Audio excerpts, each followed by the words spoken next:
Although they recently had a big power outage. Yeah. Yes, very helpful, That's thank the you. beach we were on. Beautiful. And there's nobody there in the winter. It's beautiful. You all right? Yes, I'm good. I don't know what anybody else is, but I feel good.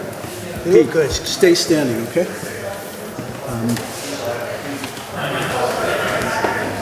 Who's operating the camera? Aletha already turned it on. Is it going? Oh, okay. All right, good. Good evening. Attention!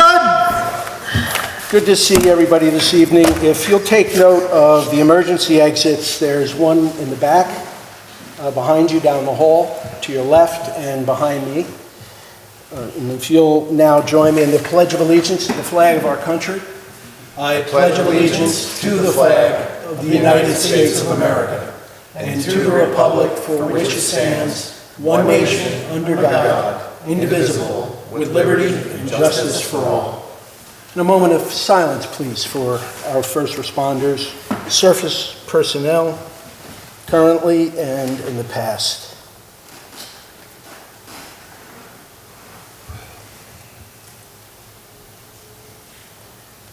Thank you.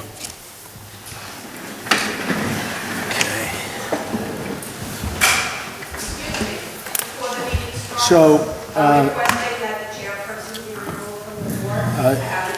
I'm going to ask you, for the first time, this will be your first warning, that you sit down and not speak.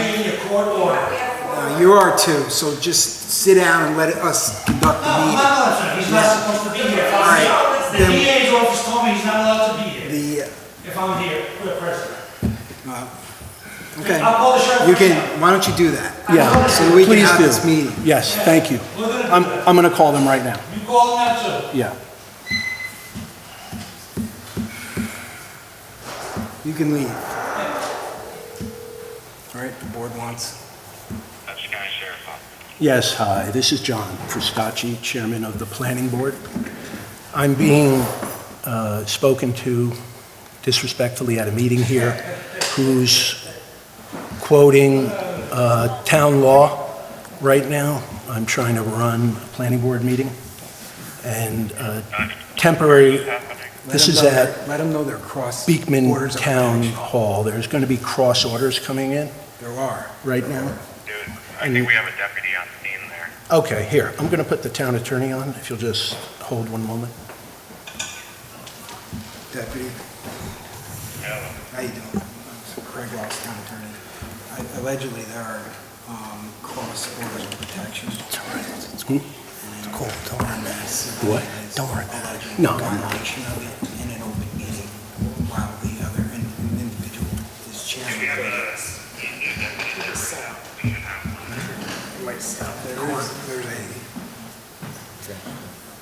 There's a substation behind the building. We're at the front of the building. Oh, wait a minute. Yes, and it's interrupting the meeting.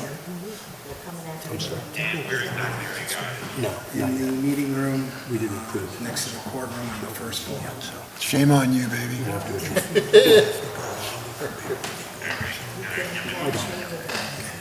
Listen, you're the one on video taking papers to a door. It's a really great look. Enough. It's on the opposite Let's side do of the meeting. the substation. I'm sorry, everyone, if you'll be patient, please.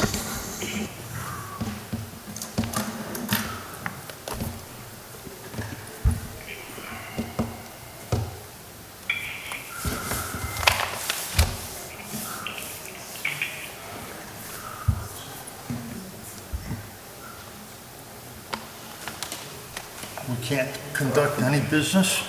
Not yet.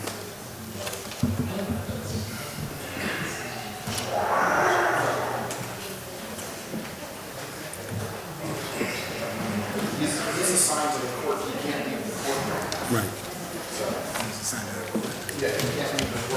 Just said, he said he's gonna call over there and tell them that they need to send a car.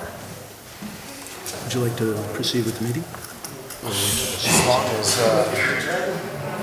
you know, I'd like to get home tonight. Or you can move for, to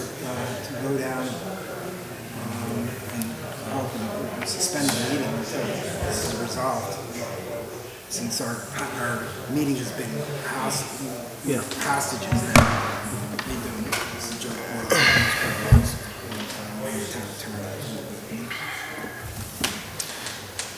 What's this?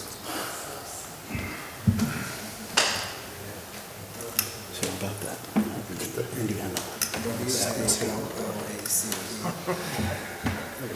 I had no idea. You want me to close that up for you? No, I love the beaming light on my face. It's Getting you right awesome. now. It's like you're the only one lit up here. It's great. You like that? Oh, I appreciate it. Could you do me a favor while we're waiting and give us a little lecture on how the bats were detected back in the day? No, it's not. On the process? It sounds like you're an authority on it. Yeah, but he's in. I think it would be a good time. I'm curious about this bat. All I can say is I feel bad for your kids. Son, I want to teach you about bats. It's not the birds and the bees, it's the bats and the bees. All right, I'm advising the board we can proceed and wait. Or you can go into, No, it's fine. I'll proceed. The deputy down there right away said that you're fine. Yep. No, I'm good. everything's being videotaped and audio taped. Okay. Okay? So if you could, if there's any further disruptions, address them for me, please. Thank you. Witness. Okay. We're all right. All right, so, did the board have an opportunity to review the minutes from March 2025, February 2025, and April 2025? Yes. Any issues? May I have a motion to approve the minutes? So moved? Second. All in favor? Aye. Okay.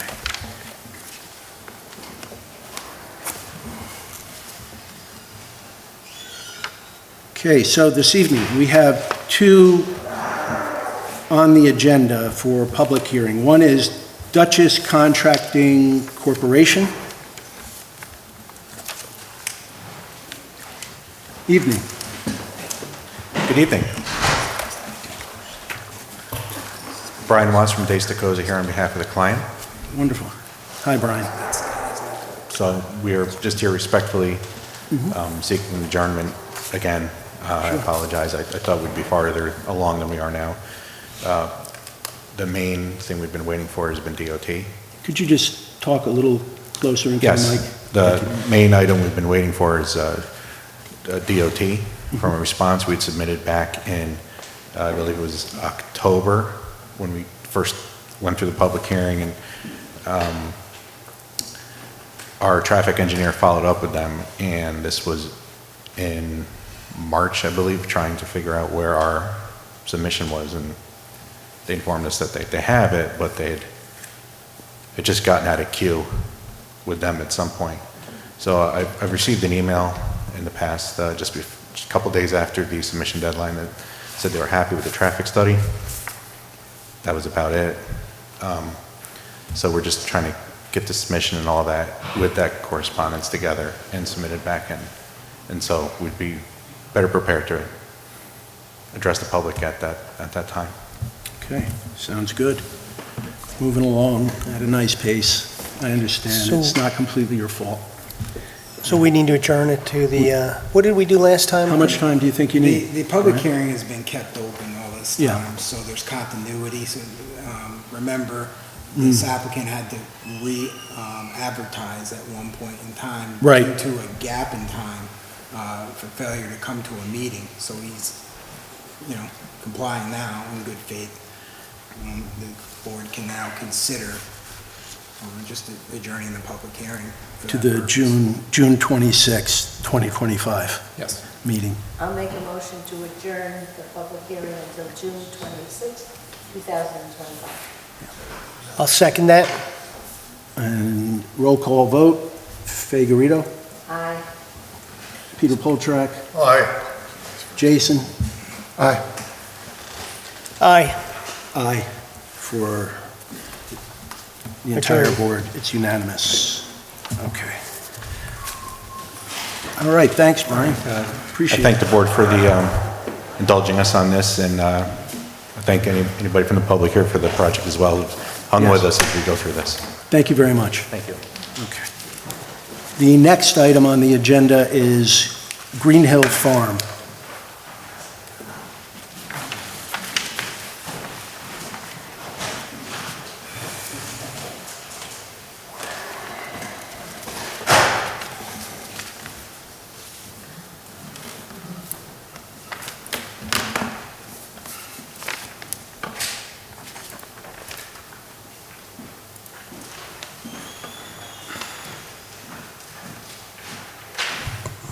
Okay, good evening. Good evening.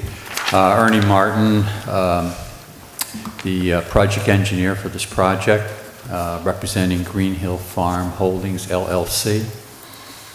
As you recall, we had a public hearing last month, and there were a number of questions, not only from the board, but also from the public. The board decided, because I think it was Easter week, if I recall, that we would reconvene this month, so we're back again. There were a few things, I took quite a few notes last month, but there were 3 things that I think were quite clear, not only from the board, but also from the public, and so I modified sheet number 2 to include some street trees along Beach Road. If you'll just bear with me, we're going to open up our maps.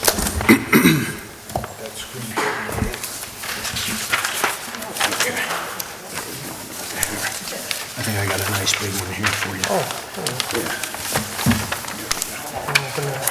All right, I'm gonna look over here for a minute.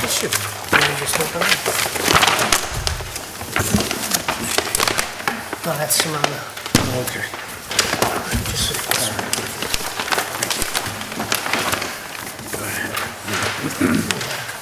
All right, thank you. The location of the street trees? So, And maybe you want, Aletha, is there any way? We got it, yes. Yeah? For the screen, is there any way? It's not working? Okay. Maybe you could orient that so that the public can see it, Yeah. please.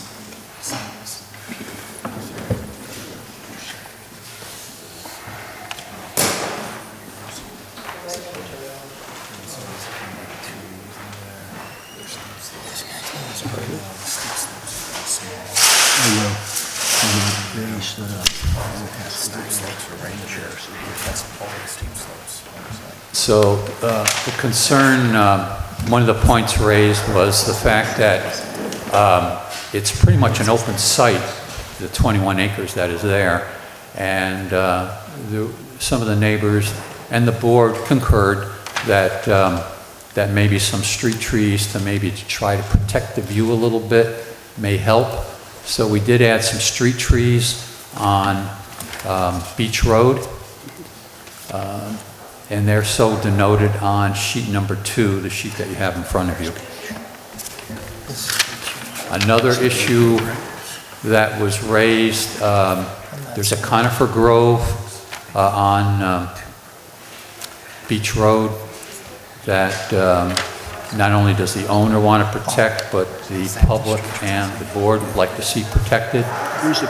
It was suggested that a orange construction fence be constructed, temporary of course, constructed around the Pine Grove during the construction of those houses on those 2 lots. And that also has been denoted on the map. And the third issue that there was a concern that there was remains of an old cemetery across the street. I've also denoted on the plan the location of that cemetery. There were also many other issues that were brought up, and I highlighted those in a letter to you. If you want me to go over them, I kind of responded to provide information for the board and the public for that matter as well. Thank you.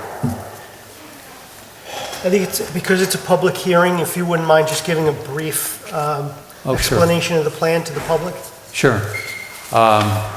This particular subdivision is located at the southeasterly corner of Beach Road and Hines Road. It encompasses about 21 acres. There are 2 existing houses on the property. Those 2 houses will now be placed on separate lots. The house in front will be on a small lot of just a little over an acre.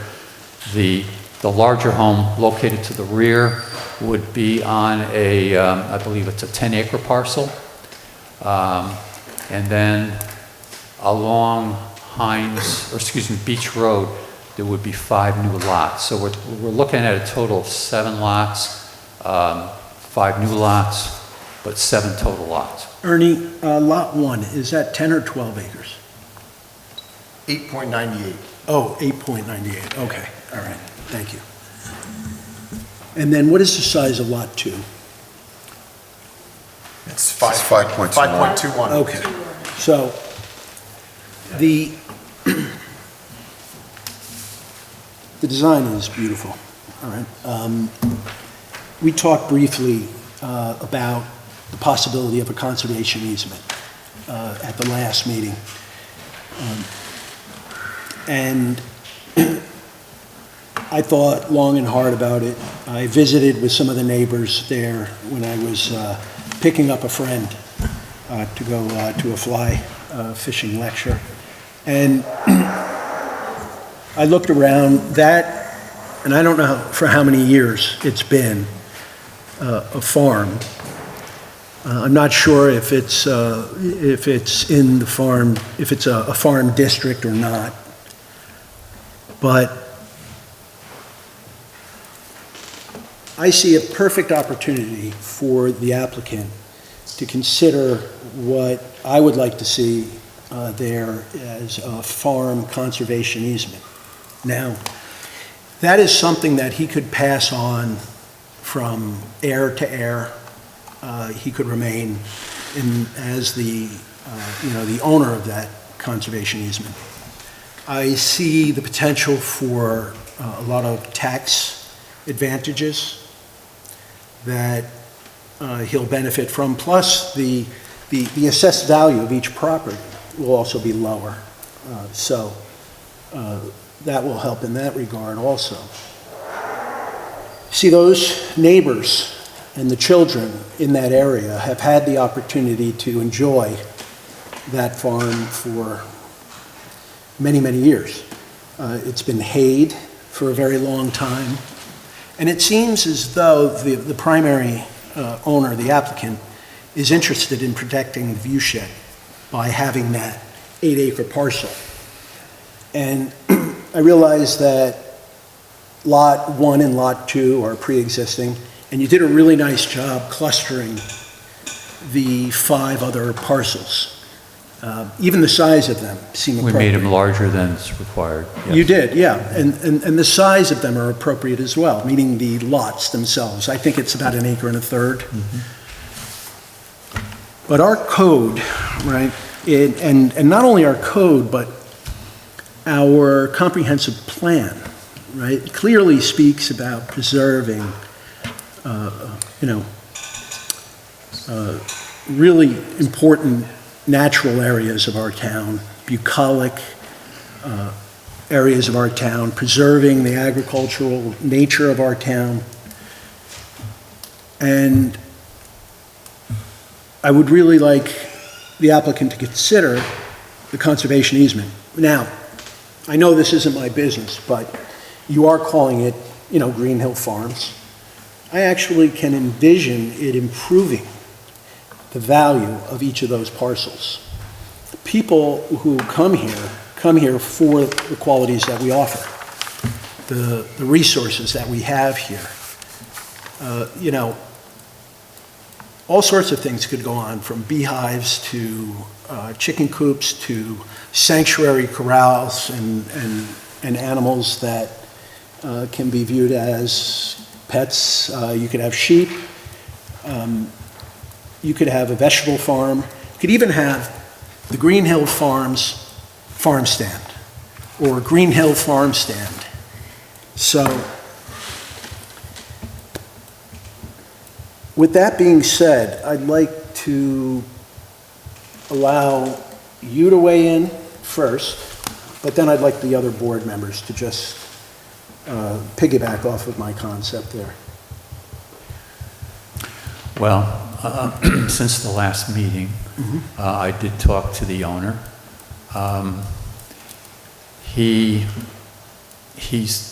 I think I mentioned to you at the last meeting, he was concerned about his view shed. Right. Both looking in a northerly direction and a southerly direction. He said he's receptive to some sort of a restrictive covenant, especially for the neighbors. And I'm speaking primarily of Lot 2. You know, even though that's pretty much a wetland or a wetland buffer, I think the last thing he wants to see is people storing whatever out there. Right. Stuff, you know. It could be good stuff, it could be junk. Could you tell me about Lot 2 a little bit here? Did you mean to say Lot 1? or- Yeah, You I want- thought Lot 2, You meant Lot 2. yeah? Lot 2. That's new. Lot 2 is the, Restrictive covenant? Lot 2 has Lot 2 has the frontage on 2 roads. This one comes off the beach. It's this one, right Yeah. here. And then it goes all the way up to here. So this is all within the property of Lot 2. Right. Oh, I see, okay. Now, why, okay, all right. Now, is that a new construction? Yeah, but the frontage is through the swamp. Say it again? There's frontage to both roads. The frontage on Hines Road is through the swamp. Right. So that's a no-brainer. Yeah, yeah. Foreign conservation easement. Yeah, you can correct that. I just want to make sure you I need you to explain. Yeah, you'll refine. So, is there any possibility of, number one, that I you... think he'd be receptive to some sort of a restrictive covenant, maybe on that lot. Even though it's a good part of it is wetland and wetland buffer. Right. But as far as establishing whether it be a conservation district or an agricultural district, that's not something I think he's willing to entertain at this time. Well, Just so if I may, Yeah. it is already in an agricultural district. Yeah. Just so everybody's clear. It's Thank already you. in Ag District 21. Thank you. And to your point too, the property has been hayed for many years, and he still continues to hay it.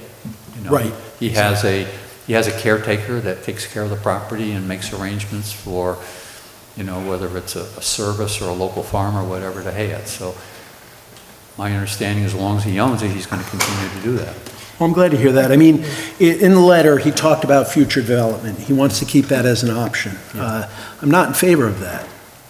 It's something that I'm trying to impress upon you because of, well, that one of our primary functions here is to follow our comprehensive plan for our town and our codes here. And in a subdivision, we're encouraged to express to you that, you know, that is something we're concerned about. And you do have a stream and you have wetlands there. When I went there to meet Cliff Schwark, you know, I got there a little early, and I drove a little bit past and took a good look around. You know, there were mothers there and children that were together from the neighborhood. Joe and Anthony came and met me, who were there, and it's a real. Could you silence your cell phones, please? It's a real tight-knit group that is. You can, yeah. A real tight-knit community, you know, and I really could just see everyone, including the applicant, benefiting from, you know, what I'm proposing. And I don't believe that, you know, the applicant is fully aware of, you know, what I discussed right now. I don't know whether you reported back to him, you know, what I'm suggesting now, because you weren't part of any meetings since the last hearing that I've had. You know, you and I haven't met, and you weren't part of the research I did personally. So, you know, I don't know if it has any historical value. Maybe it does, maybe it doesn't, that piece of property, but it does have a lot of scenic value. It's beautiful, and it is farmland. It is considered farmland right now, because it is in an agricultural district. And you know, we may require you to consider that. And I would personally like to see Lot 2 relocated and a larger portion of that property, you know, legally, what's the correct terminology? Protected, preserved in perpetuity? In perpetuity, exactly. Now, again, he'll own it. But my primary concern is to prevent future development and for it to remain as beautiful as it is as much as possible. If I can speak at this point, I think, I mean, more I want to hear what the public has to say about this, and I want the board to be sensitive to the public's concerns and issues. But perhaps if your client's concern is, you know, development potential, which there's nothing wrong with that, if they want, you know, it's his land, of course. There might be a way to skin this cat another way. Conservation subdivisions does allow you the development potential of the parcel while protecting the open space of it. So if you were to consider doing a conservation subdivision, you would determine how many lots you would get under a conventional design. I understand right now you're doing less than what's the design, and that's great. Mm-hmm. And by the way, I appreciate that he wants to continue to farm it. What our concern is, in the future, the perpetuity of keeping the land in open space. So maybe there's a balance here by going to a conservation subdivision. He can realize that development potential up front and get as many lots as the entire parcel would have allowed. You concentrate those lots on a portion of the property and you protect the rest of the property in open space. But that being said, you know, that's just my opinion. No, that's a great opinion. Yeah. And I don't, you know, I'd like to hear what the other board members say, and I also would like to hear what the public has to say. Peter, please. If I could respond to that. Sure. Oh, okay. You know, I think I understand what a conservation subdivision is, and if you cluster or that type of thing, but as soon as you start clustering and put houses closer together, remember this particular site is served by individual wells and septics. So now, are we looking at a little water district? Are we looking at a little sewage treatment plant or some sort of a common sewage disposal system?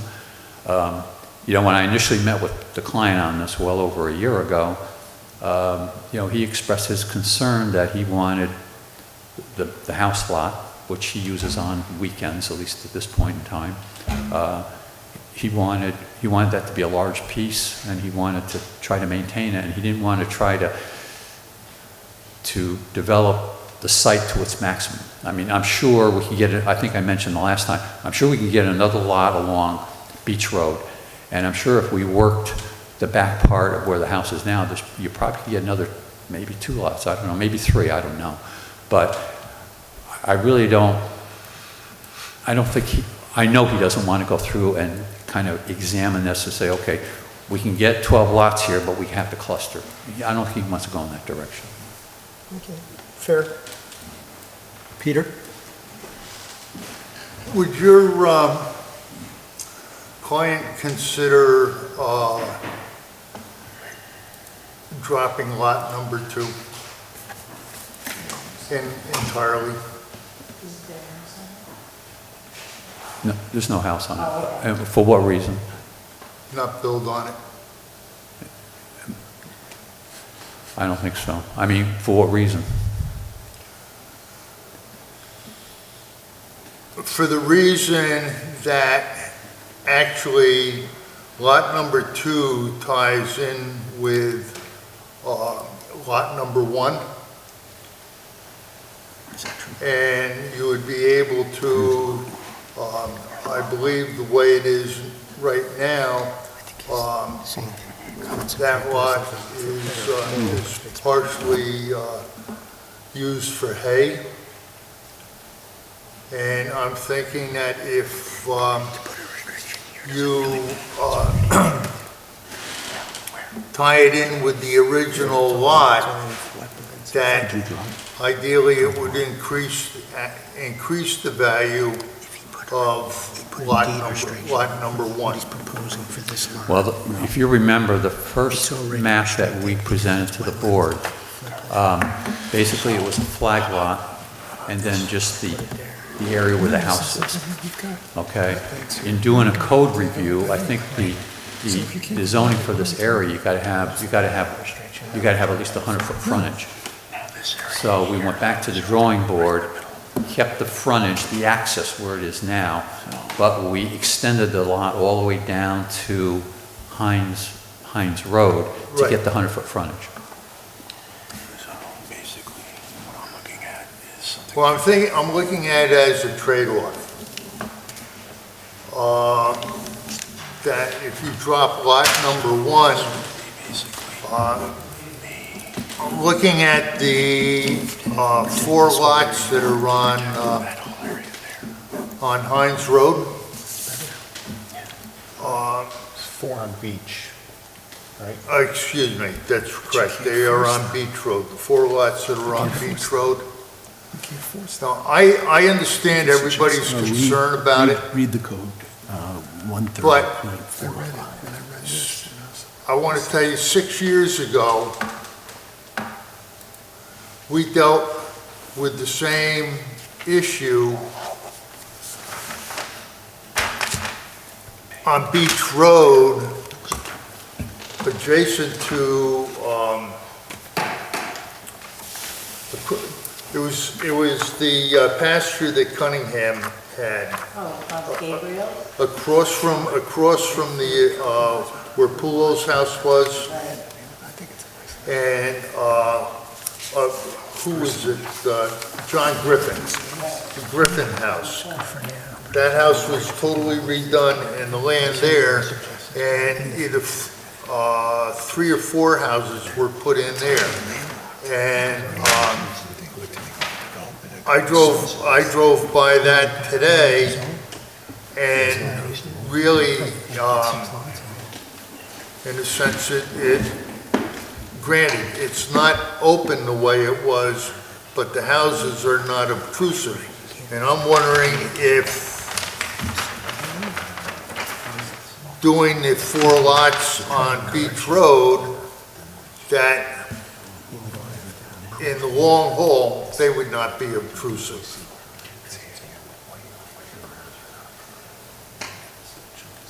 I'm not totally following. Well, all what right, you're Ernie, saying. here, do me a favor, take a look at this. I'm doing a trade.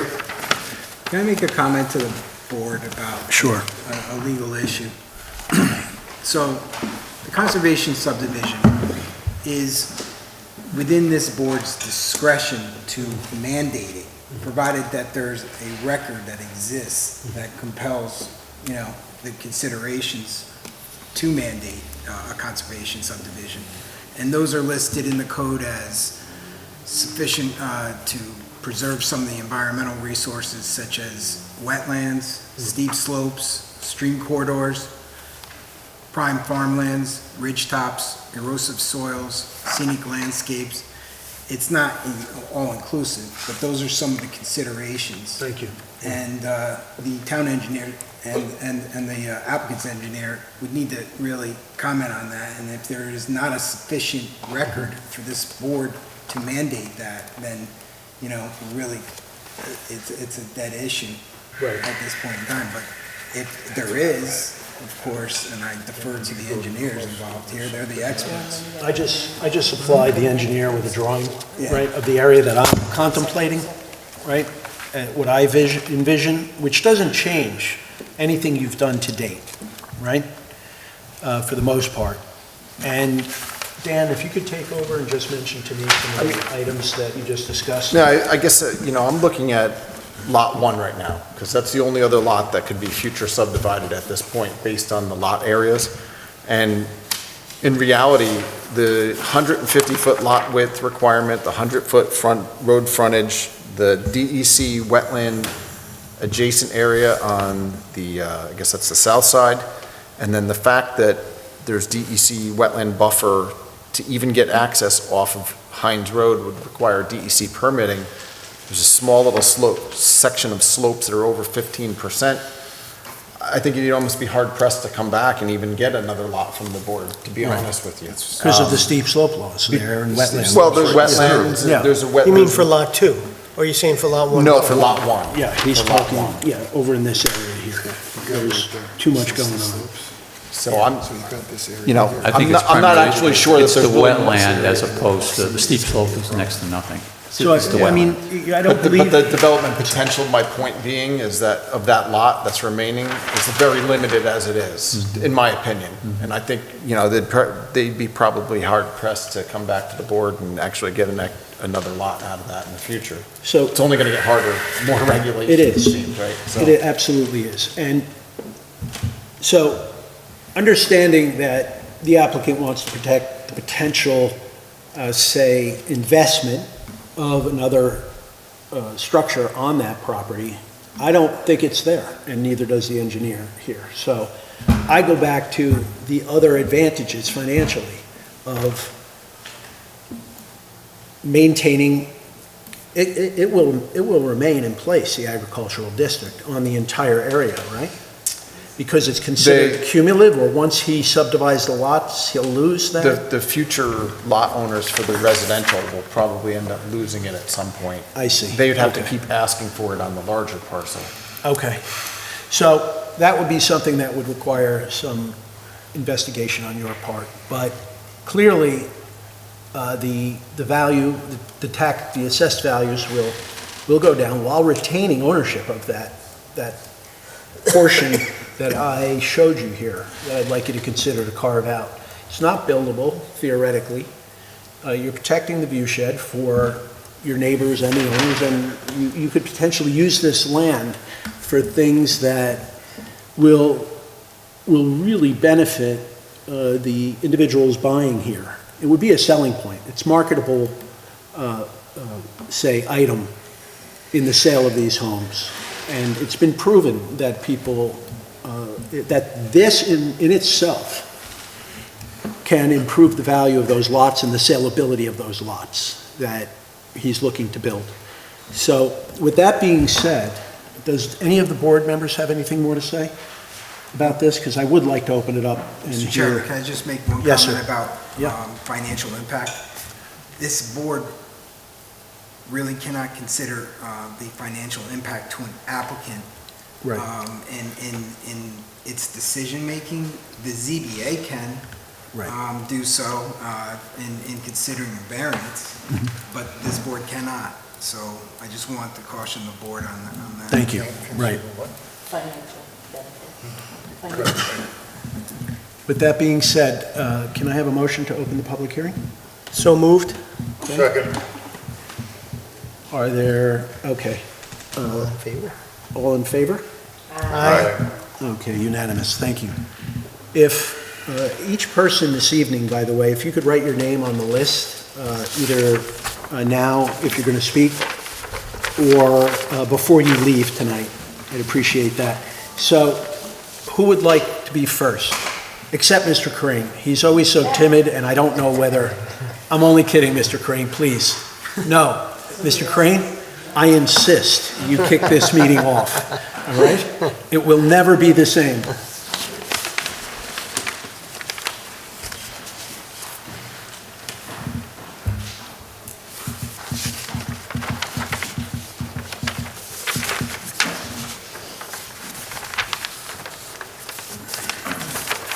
Bill Crane, 254 Gardner Hollow Road. I think it's the suggestions made by the chair, I think, are excellent. The overall context of this is that this is the comprehensive plan asks us to preserve the rural character of our town over and over again. Again, this is one of the loveliest rural areas we have in our town. It's got a dirt road, it's got wetlands, it's scenic, and so the conservation easement would be very good if we could limit development right where it is. In terms of the reasons, I think there's one reason is the scenic scenic advantage of it. Also, there's a lot of water in there. There's a lot of water surrounding the whole place. It's just a lovely place, and it's a shame to I consider this development a shame. But if we could stop it here, I wish the applicant would consider that seriously and not give the board a hard time. If we could stop it here, that would be good. My other suggestion is in terms of the comprehensive plan and the rural character of the town, and also to avoid non-point source pollution, runoff from things like leaky garbage bags and automobile exhaust and so on. If we could keep keep the pavement down to nothing and keep it permeable, because that would help absorb the runoff rather than, if you have asphalt, that's pollution's best friend. It just runs right down and it goes into streams and so on. I think that would be in the board's purview. I asked that last time and the applicant said, well, we leave that up to the owners, the buyers, if they want, what kind of driveway they want. But a lot of people who come here to buy these houses, it's happening up on our street right now. They buy a house and they start cutting trees down and doing all kinds of things before they even live in it, before they barely visit it. And they have this design in mind, and they don't get used to the value of living in a rural area like this.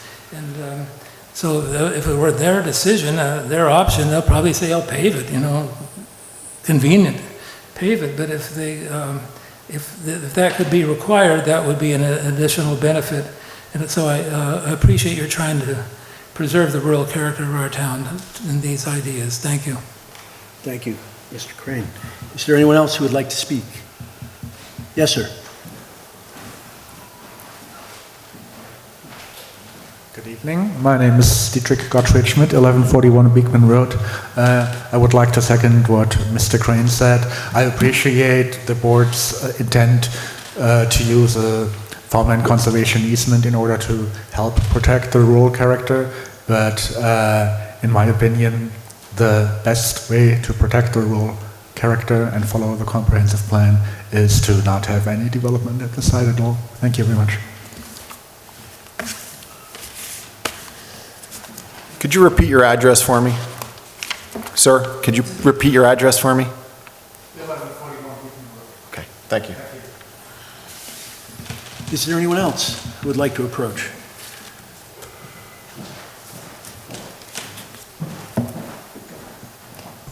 Hi, Joe Schultz, 266 Beach Road. I live right across the street from the proposed subdivision here. Again, what Mr. Crane said, this is a beautiful site here. Some of my, my passion is going to come out of selfishness, because I get to enjoy this every single day when I look out my front and my family. It's a great thing, and I appreciate the suggestion from the board here, making a conservation easement there. I think that would be a fantastic idea. I hope, Mr. Martin, that you present that to your client there. I do have some concerns. You keep saying that your client enjoys the views, the southerly and the northerly views. Excuse me, Joe. You don't know this, but I'm required to just let you know. Just address us. Oh, okay. I'm sorry. If you don't mind. All yeah, right. because that's just the nature of an open hearing. Yeah, thank you. Sorry about that. No, don't apologize. Yeah, so I hear that Mr. Martin says that his client enjoys the southerly and the northerly view of the property there from the house. I'm a little confused by the northerly view, because he'll be looking into all these new houses that are going to be right there. I don't know if he enjoys the view of a house or the beauty of the, looking south there into nature. So, I'm a little perplexed by that. Yeah. Joe. Yes, Pete. I took a ride by this afternoon, and there, that particular field along Beach Road.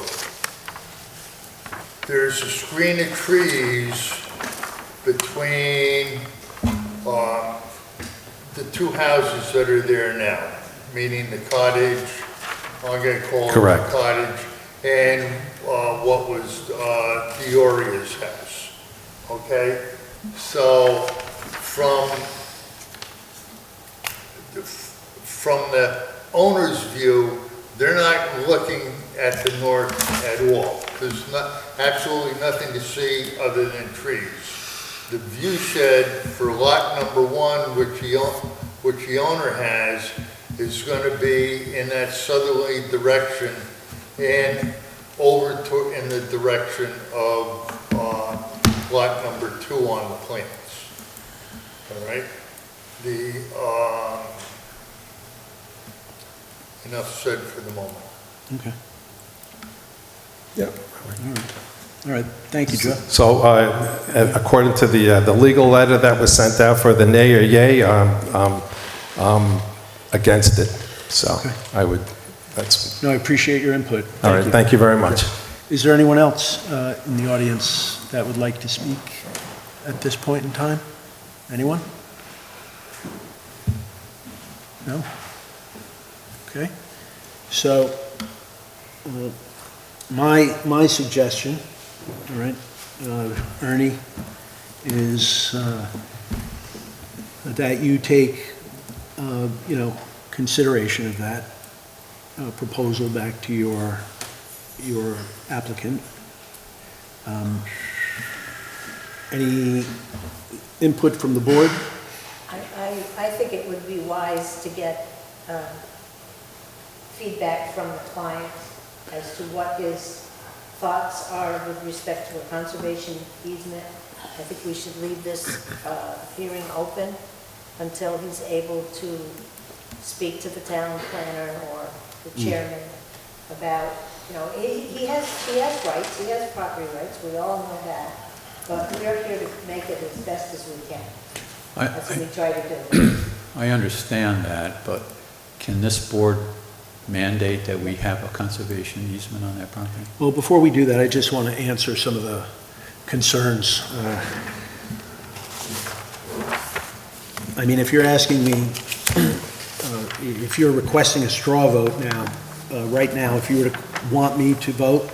Well, I'm saying okay, legally, maybe you got to defer to your attorney. Yeah, well, did you want to answer that?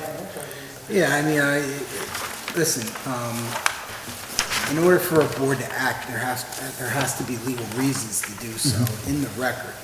So, again, I'll defer to the engineers as to whether or not the record triggers, the mandate of a conservation subdivision. What would the housing be? The what? Housing? Well, you said you wanted to do a conservation easement, right? Yeah, so I suggest this is what I suggest.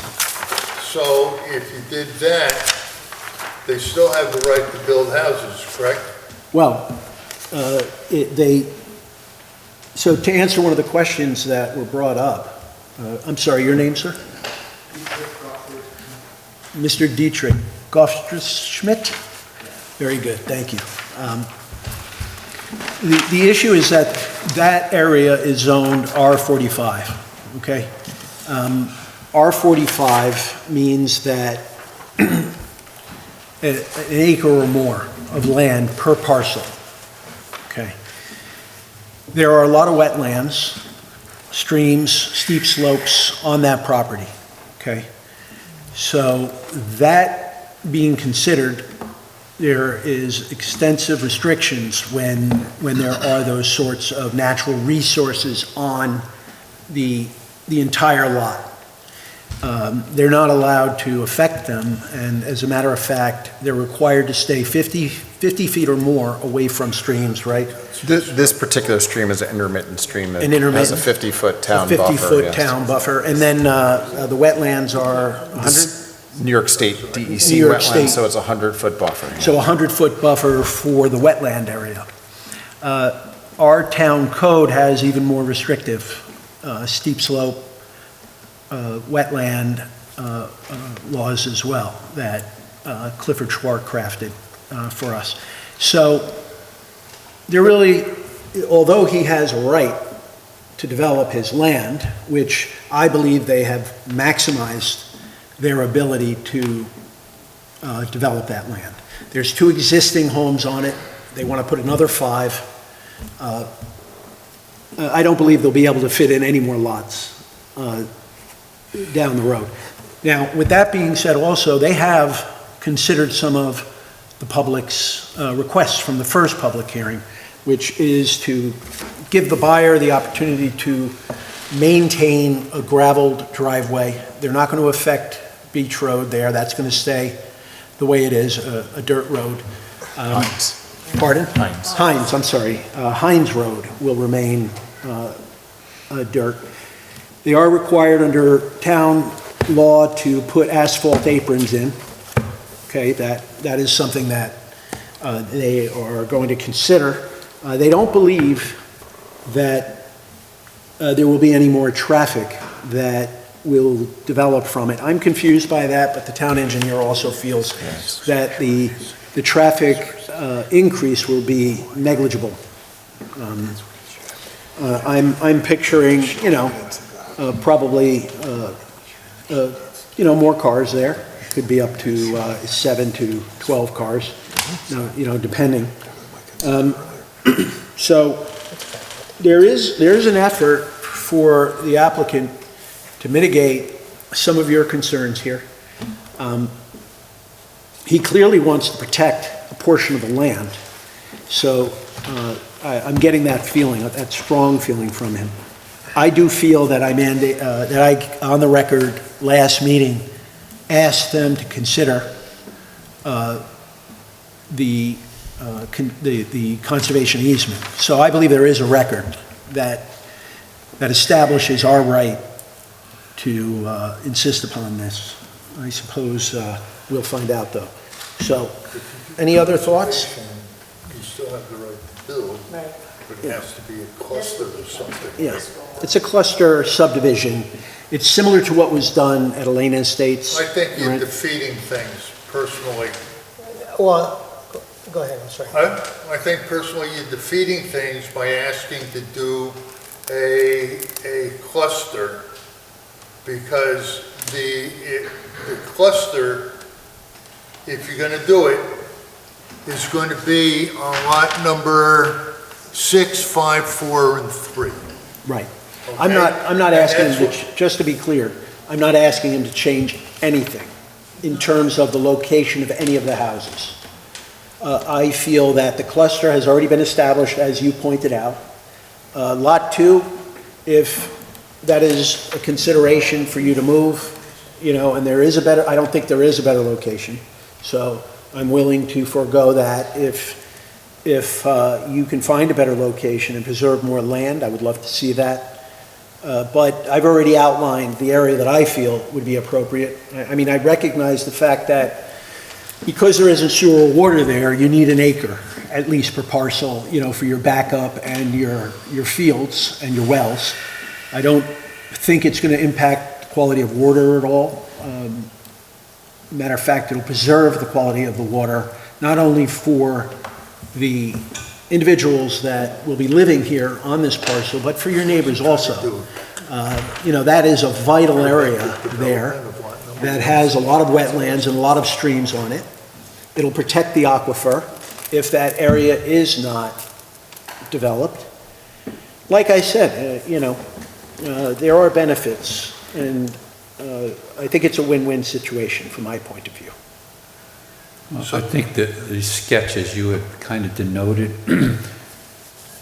I think what you've done there, instead of making lot 1 the large lot, you made lot 2 the large lot, but that's still that open area.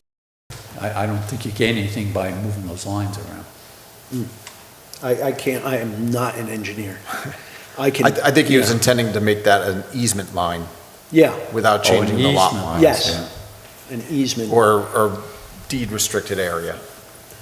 Ultimately, Did you not say he was interested in covenants to protect? He would I think he's receptive to some sort of restrictive covenant, not a conservation. What in essence would be the difference between the two? Well, I think, and he was concerned about lot number 1, which stretches from Hines Road to Beach Road.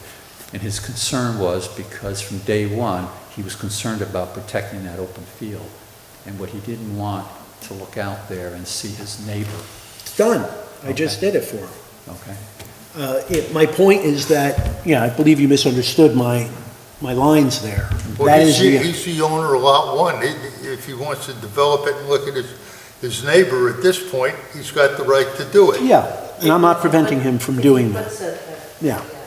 I'm not suggesting he change the orientation of anything. Puts a covenant on it, that affects If I the may, next buyer, if I may not this speak. buyer.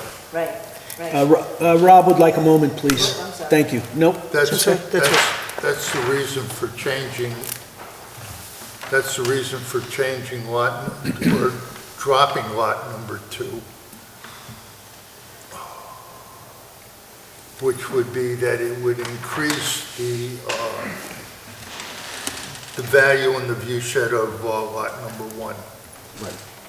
So you would eliminate lot number 2? Let's just. Personally, I would eliminate lot number He doesn't get it.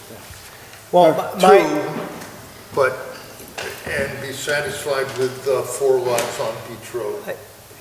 what you're offering to us at the beginning of your presentation is that your client said, all right, lot number 2, the way he configured it, it actually encapsulates most of the undeveloped part of the whole parcel. And to put a deed restriction on it, that's helpful, but he wouldn't have been able to develop that anyway, so it really, I'm not sure how you... So I think he protects, by doing that, he protects his view and he restricts lot number 2, which I don't think he could do anything without a permit, but sometimes people go into wetlands and without permits, we all know that. Well, we're not going to stop that no matter what. At the same time, he has the field on his property. Yeah, the neighbors would jump in anytime anybody tried to do anything like that. I can't make any statements about when someone illegally does something, if that happens, that's an enforcement issue. But he's already protected, whether he puts a covenant in there or not, because there's wetlands laws and floodplain laws. And that was our thought I think, just to be clear, just so we're understanding, is there are 2 options here. One option, which John has been stressing for most of the time, is to ask your client if he'd be willing to consider a conservation easement, or deed restriction would also do the same thing, but over lot number 1, the bigger lot. That's the lot that has the most potential for being developed in the future, okay? The other alternative, which I suggested, which is to consider doing a conservation subdivision.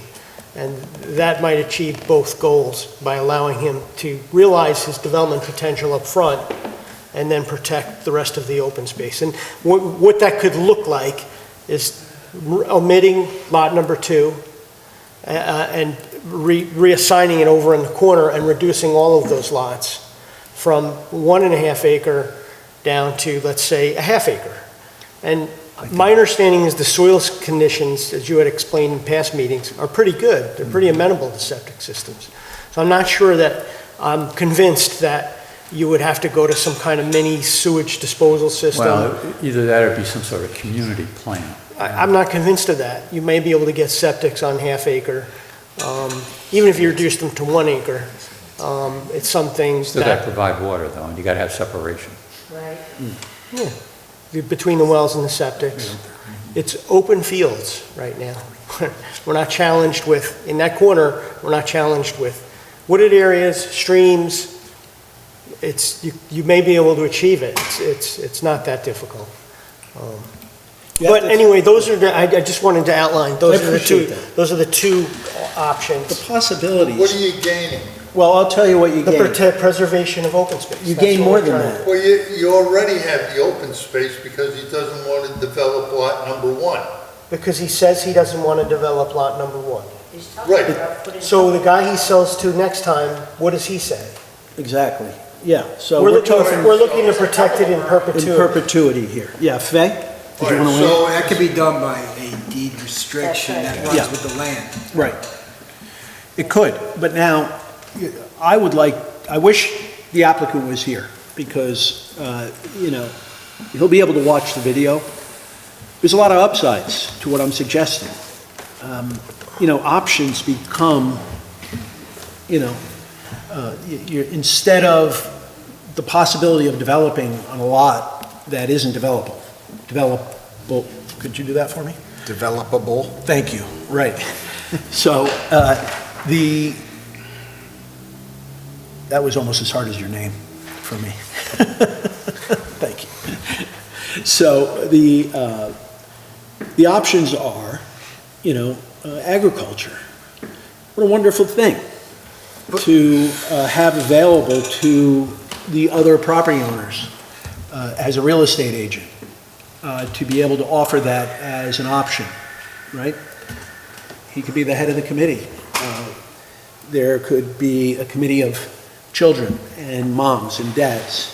But they would still be allowed to build lot number 3, 4, 5, and 6, is that correct? Yes, I'm not suggesting they should eliminate anything that they're looking to All build right, right now. so I'm lost on why I understand why we're having a discussion about the conservation and maintaining the view shed, et cetera, of lot number 1.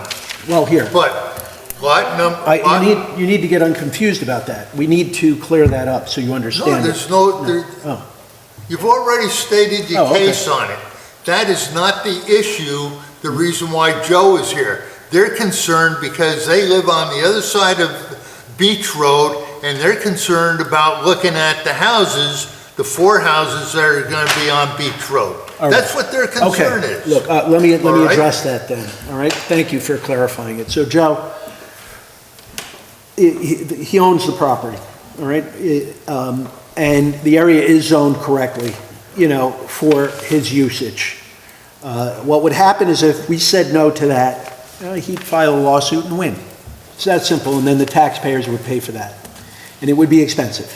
So that's the issue is that we are bound by the laws that our town has adopted.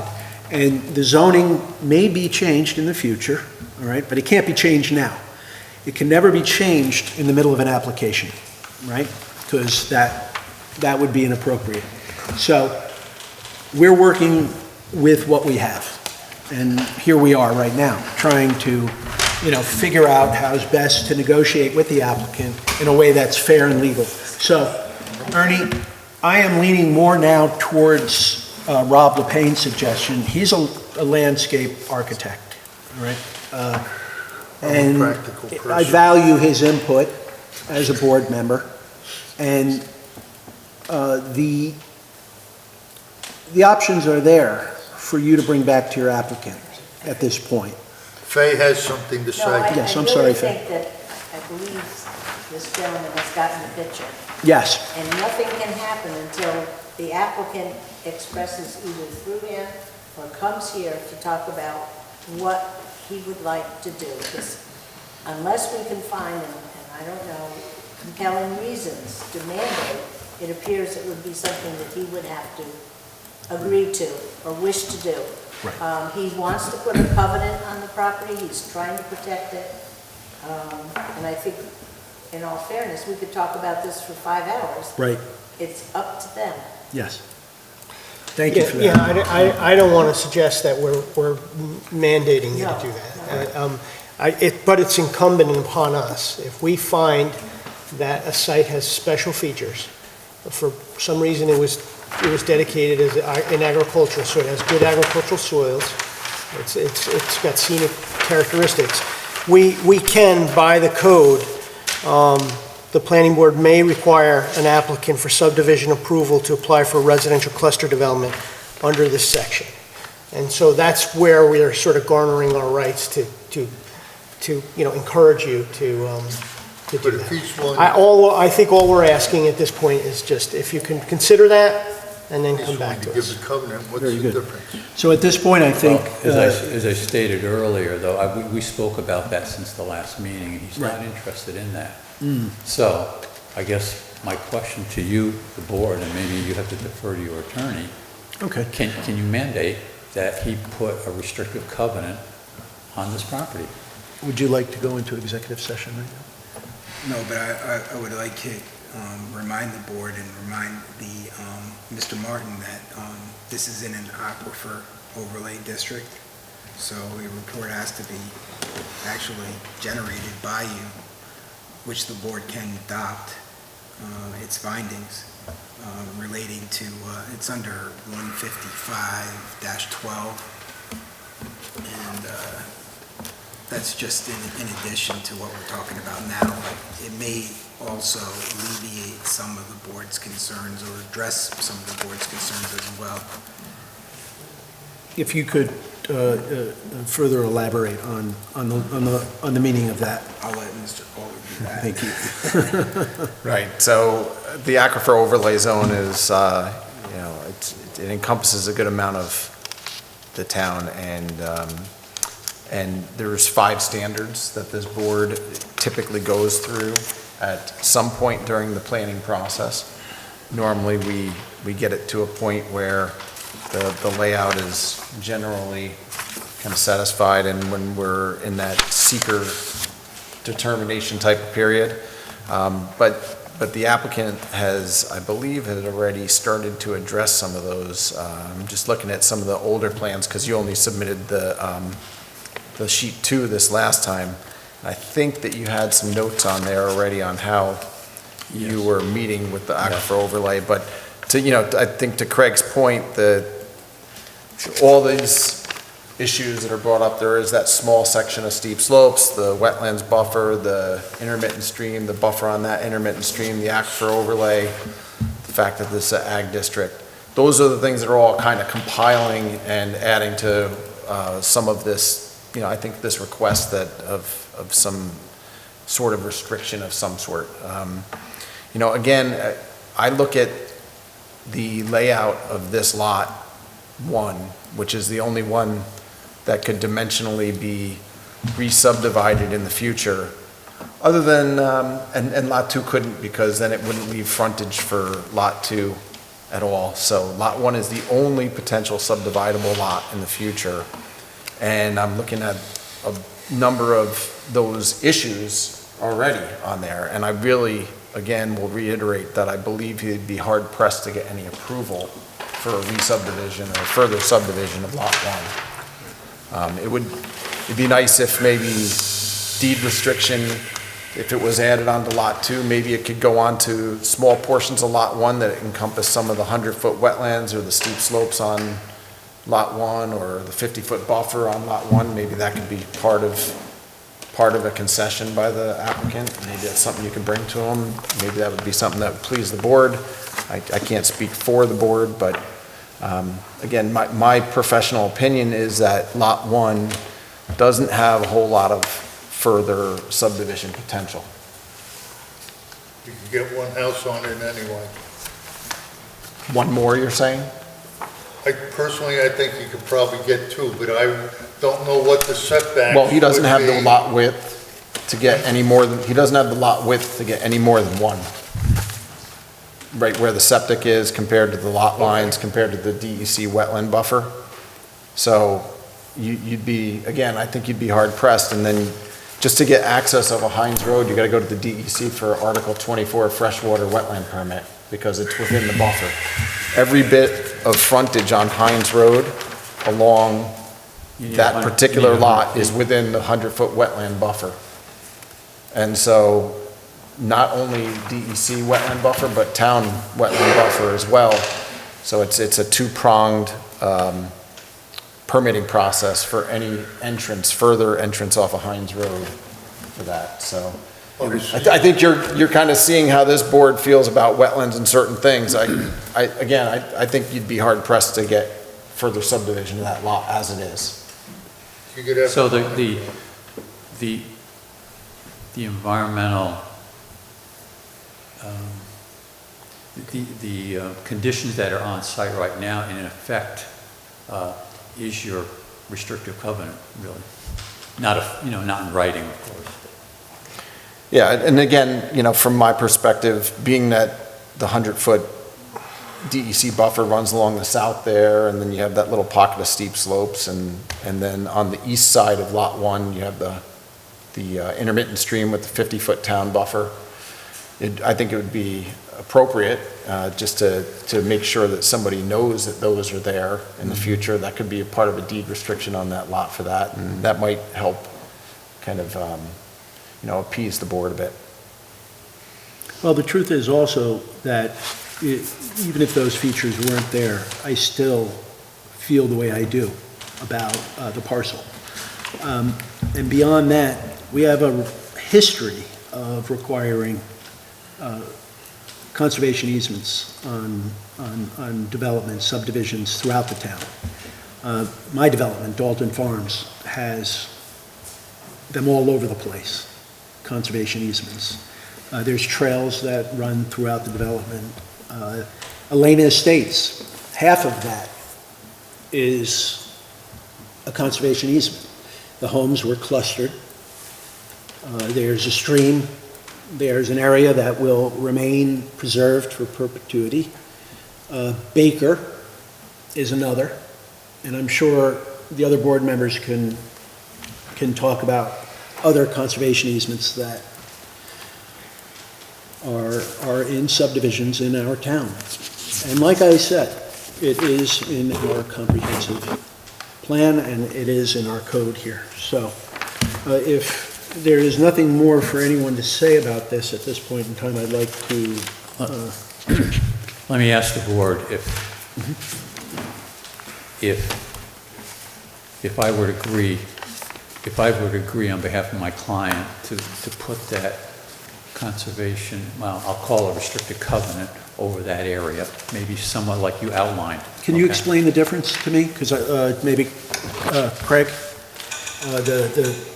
I don't need to know, the laws. I just want to know specifically what the difference is, the use of the property, what it means for potential farming. I can't comment as to that, but I can comment as to restrictive covenants, and they can be as broad as running with the land in perpetuity. Okay. So if there is a condition that the board is compelled to place on it, and with good reason to do so, then you can impose that condition. Now, why have the two different terminologies? Why have conservation easement? Could a conservation easement be? You're looking for a conservation subdivision. And within that, a possible conservation easement on a particular lot. Right, and typically an easement would have a steward of the easement named. Yeah. Right, so that's where some of the differences are.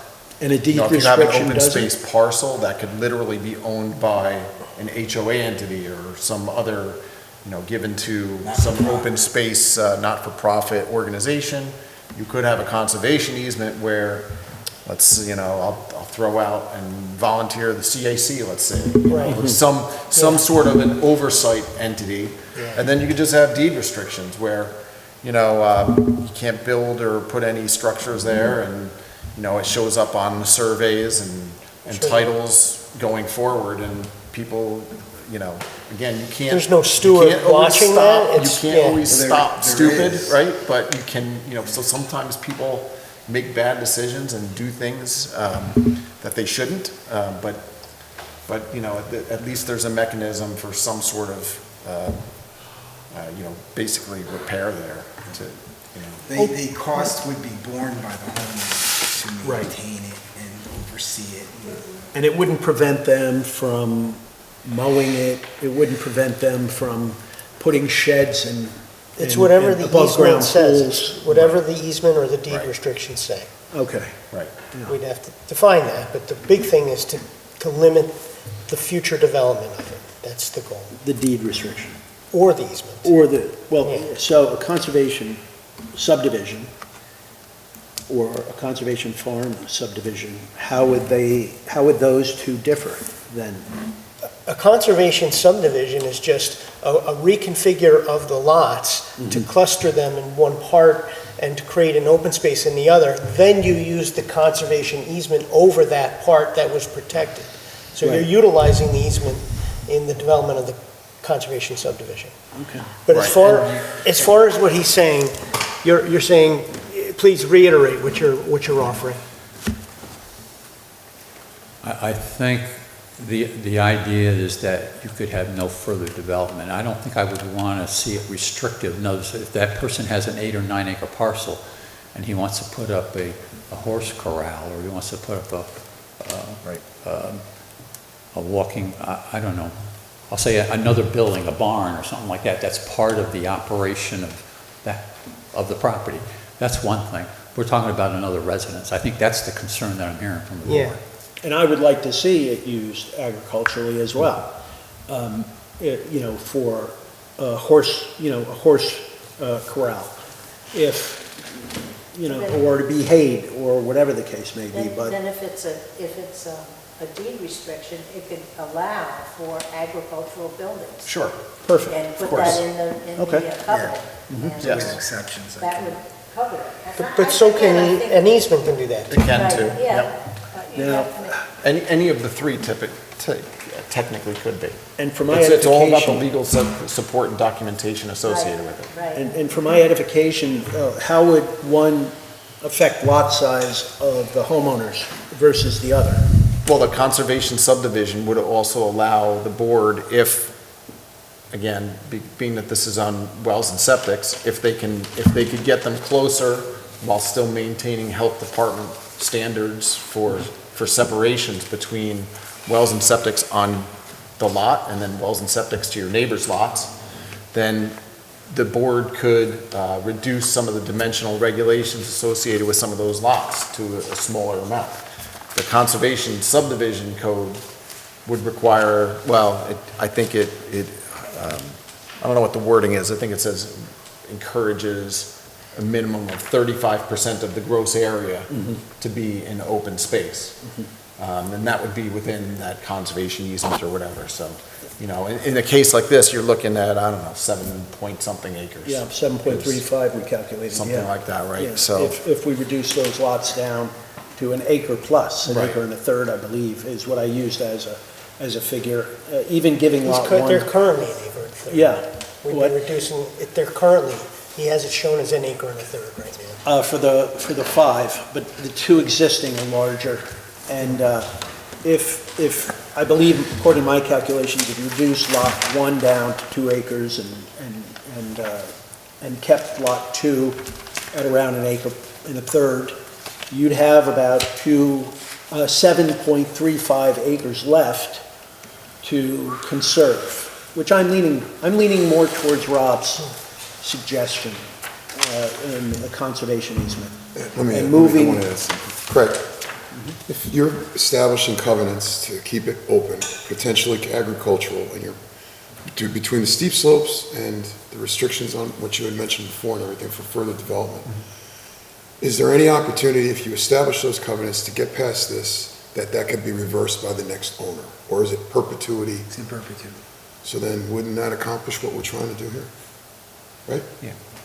Just establish the covenants and then That could be set in the. that sets As a the condition by lot. this board. Right. And it could be set in the deed as a restriction, it would have to be. Because it protects only way the it could current, be reversed. I say landlord, the current homeowner of what he wants, and then it satisfies the community as in perpetuity forward, so it's not a squashed in, let's get in there and then throw 6 houses on it. And it doesn't impose a financial burden on any of the other lot owners. Correct. Right.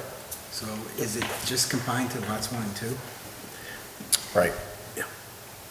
And Rob is suggesting that he consider moving lot, I don't want to speak for you, Rob, but it. That's the other option. The other That's option, yeah. What Jason's talking Yeah. about is just asserting the covenant over the deed restrictions on lot 1 and 2 to basically prevent any development of those areas that are really already protected by our code. Right. Which is Now, this- am I wrong in you suggesting that you wanted to move lot 2 up into the corner? my suggestion was the conservation subdivision Yeah, to that's, to move Lot 2 and cluster all the lots in one corner and then protect the remainder of the site in open space. And that's where I'm strongly interested in you considering. The board can also make it a condition of Lot 1 and 2 that it cannot be further subdivided, okay, as well as part, that could be part of the deed restriction. And I'm not trying to financially advise in any way, because he'd have to consult his accountant and attorney, but, you know, the conservation subdivision would be financially beneficial in my mind, but that's just my opinion. So, with that being said, let me just throw it out there. We do have to move on to another 4 applications that we have in front of us. So. Okay. What were you going to say? Well, if I were to agree to that, would this board consider closing the public hearing tonight? Agree to your... Which, if you could be specific, to moving lot... To agree to no further subdivision. Well, I'd like to push the envelope, yeah. If you agreed to that tonight and said you would not further subdivide 1 or 2, then that would be, to me, that would be a number 2 win. anyway. That would just mean you'd put a deed restriction on 1 and 2, saying you can't... And you're abandoning the idea, Rob, of, you're abandoning... Yeah, because it achieves the same goal. It's going to protect open space. Right, you can't do it anyway. I would be okay with that. The bigger issue is 1. I'm not concerned about 1.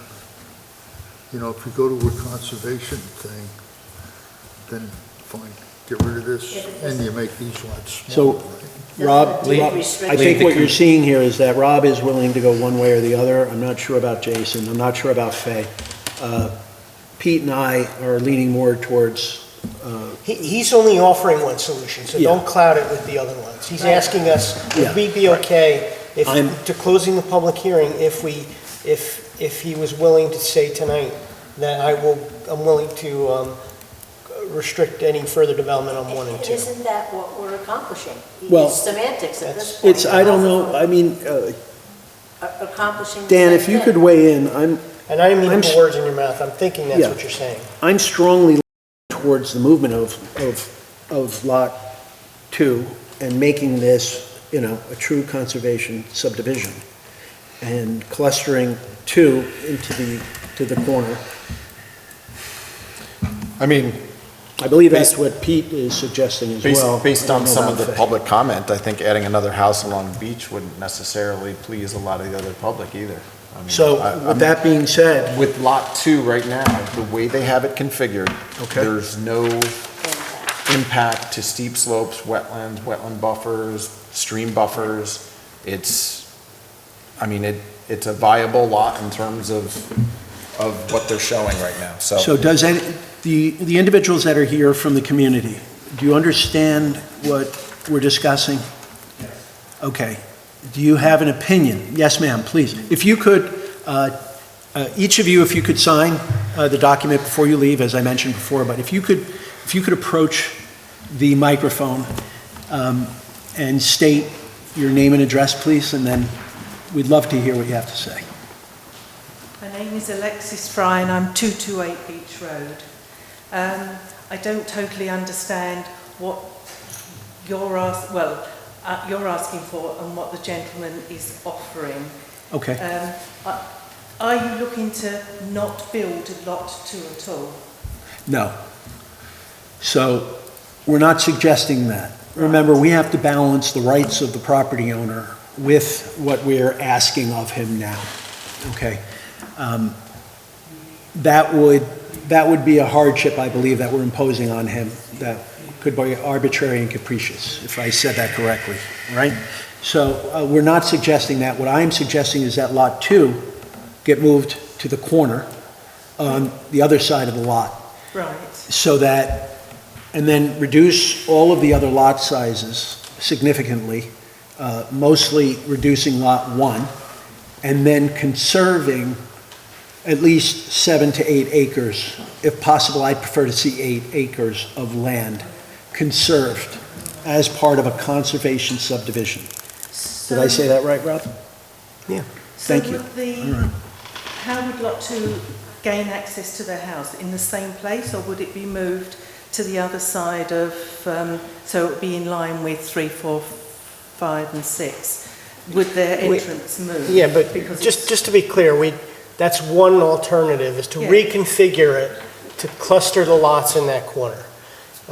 The other alternative we're contemplating is leaving Lot 2 as is, Yes. but the remainder of the larger lots that are left after the subdivision to be protected in perpetuity, never to be redeveloped, okay? And the reason I called on the public to weigh in on this, I believe it was Rob that said, or whomever, that your concern is having additional homes on Beach Road.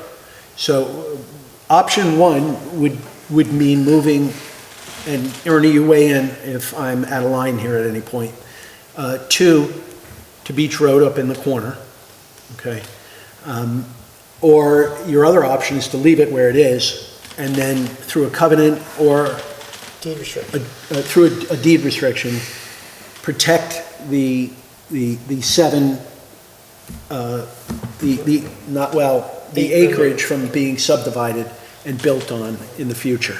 Okay, thank you for the explanation. Thank you, ma'am. Yes. Hey, John, Yes, sir. thank you for the explanation, because it sort of clears something up for me, frankly, okay? And I'm thinking that you leave Lot 2 where it is. Okay. As it is. Okay, so then you have 4 lots that are proposed with the proposed acreage on Beach Road. All right.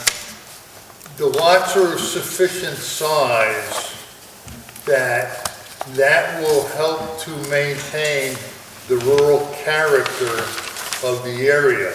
If you take number 2 and put it up on Beach Road and make the lots smaller, you're gonna have 5 houses there, and you're gonna have smaller lots, and it is going to look more urban than it will if we agree to 4 lots. So what do you think, public? You have a preference, one way or the other. We're leaning towards leaving Lot 2 where it is, as reflected, 3, 4, and 5 as proposed, and Lot 1 as well, which is existing, right? So there's 2 homes already on Lot 1. We're proposing that 3, 4, and 5 remain where they are. So any preferences? Going once? Mr. Crane?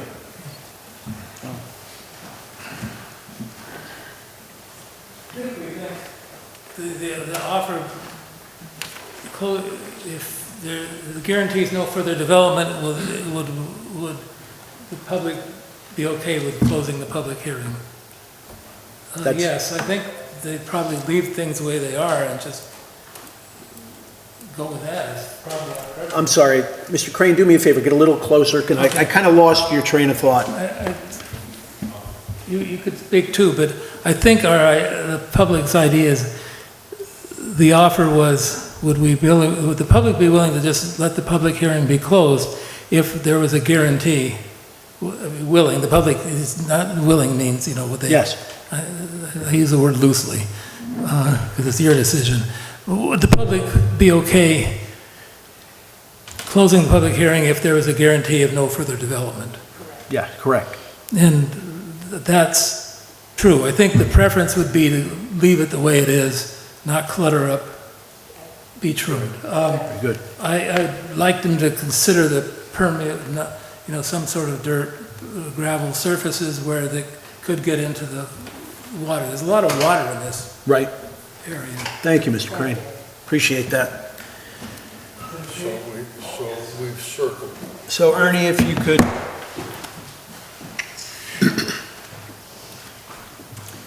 Yeah, I mean, my preference and then my client would be keep the configuration as it is right now and have some sort of a no further No further subdivision.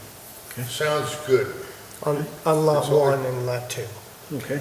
Definitely in line with that. No further subdivision, period. So, yeah, I'm sorry, I didn't mean to confuse. 7 total lots. You're right, yeah, okay. All right, and then I'm okay with that. That's, to me, is that achieves our goal of protecting Protecting the a open large space. piece of open That's space. exactly what we've done. Yeah. and, Okay. Without, it's semantics between one and the other. Yeah. Very good. Sounds good to me then. Yeah, So- I'll make a motion to close the public hearing. Okay. I'll second. Under the condition that we come back. Can we do that?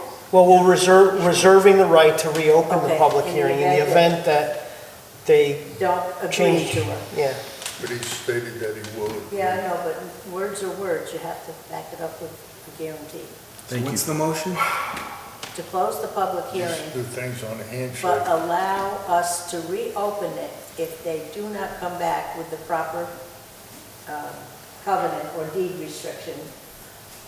So you can make, part of the resolution is you can make a condition on Okay. legal review of any, of all the deeds. Okay. Right, so that's gonna be a condition regardless. Okay. Craig, do you anticipate that you would review that?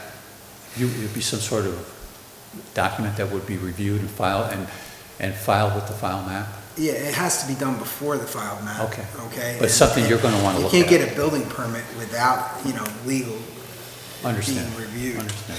Legal review of all the deeds. I mean, I think we agree in concept that you're going to protect it. The details of how we protect it, whether it's a conservation easement or a deed restriction, we can discuss that further. We always reserve the right to reopen the public hearing. The board don't we? makes the conditions, okay, which is what you're doing right now. No, but I mean, why even talk about reserve? We always reserve the right to reopen. Of course. We can reopen the meeting. If he reneges, we can reopen it anyway. We don't need to make a Okay. condition there. So I'll make Yeah. a motion to close the public hearing. Second. All in favor? Aye. Okay, unanimous. All right, thank you, Ernie. Okay, Thank you would the so board much. consider acting on seeker this evening? Is it premature under the circumstances? I think,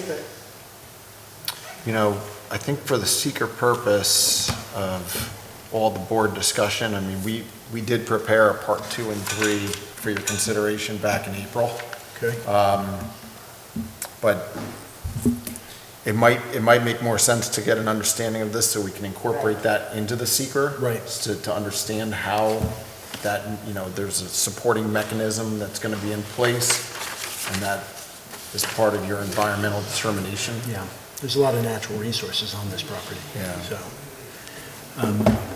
I think we It should be a should, little cleaner just to get one You want to iteration of take a how look. that mechanism What that's going to works. look like? Yeah. thank you. Thank you. Appreciate Okay, it. thank you. Thank you. Have a good night. Mr. Chairman? Yes, sir. Before you call the next matter, I'd make a recommendation to the board to suspend the board rules for procedure so that we could take the Lennar project extension out of order. Okay. Can I have a motion to suspend the rules of order and move the Lennar project up in line Okay, I like that. for our next motion, item? too. All right. Can I have a second? I'll second. All in favor? Aye. Okay. All right, that's Fay and Jason. Good evening, Mr. Chairman, members of the board. I'm Adam Weckstein from the law firm of Hartman, Tortorella and Weckstein, and I'm here on behalf of Lennar New York LLC. We're co-applicant for the lot line alteration which your board granted on November 21st. The 180 days of the initial approval is about to run out, and we've asked for an additional 90 days on the subdivision approval. Absolutely. All right, can I have a motion? I'll make a motion to extend it for an additional 90 days. If I may, I was just looking Oh, at sorry. some calendar dates on that. Okay. And we may want to just consider 93 days, which brings us to the August 21st meeting date as well. So in the event that they're not set we wouldn't have to hear this in July, we could wait until the August meeting Okay, and so then consider another extension there. if need be. August, what day? August So 21st. 93 days would give you through August 21st, 2025. Okay, I make a motion to extend it to August 21st, 93 days. Okay. Second. All in favor? Aye. Okay. Thank you very much for your Thank you. courtesy. I Thank you, sir. appreciate it. Appreciate your patience. Yep. So next, under discussion, Samana Estates. Okay.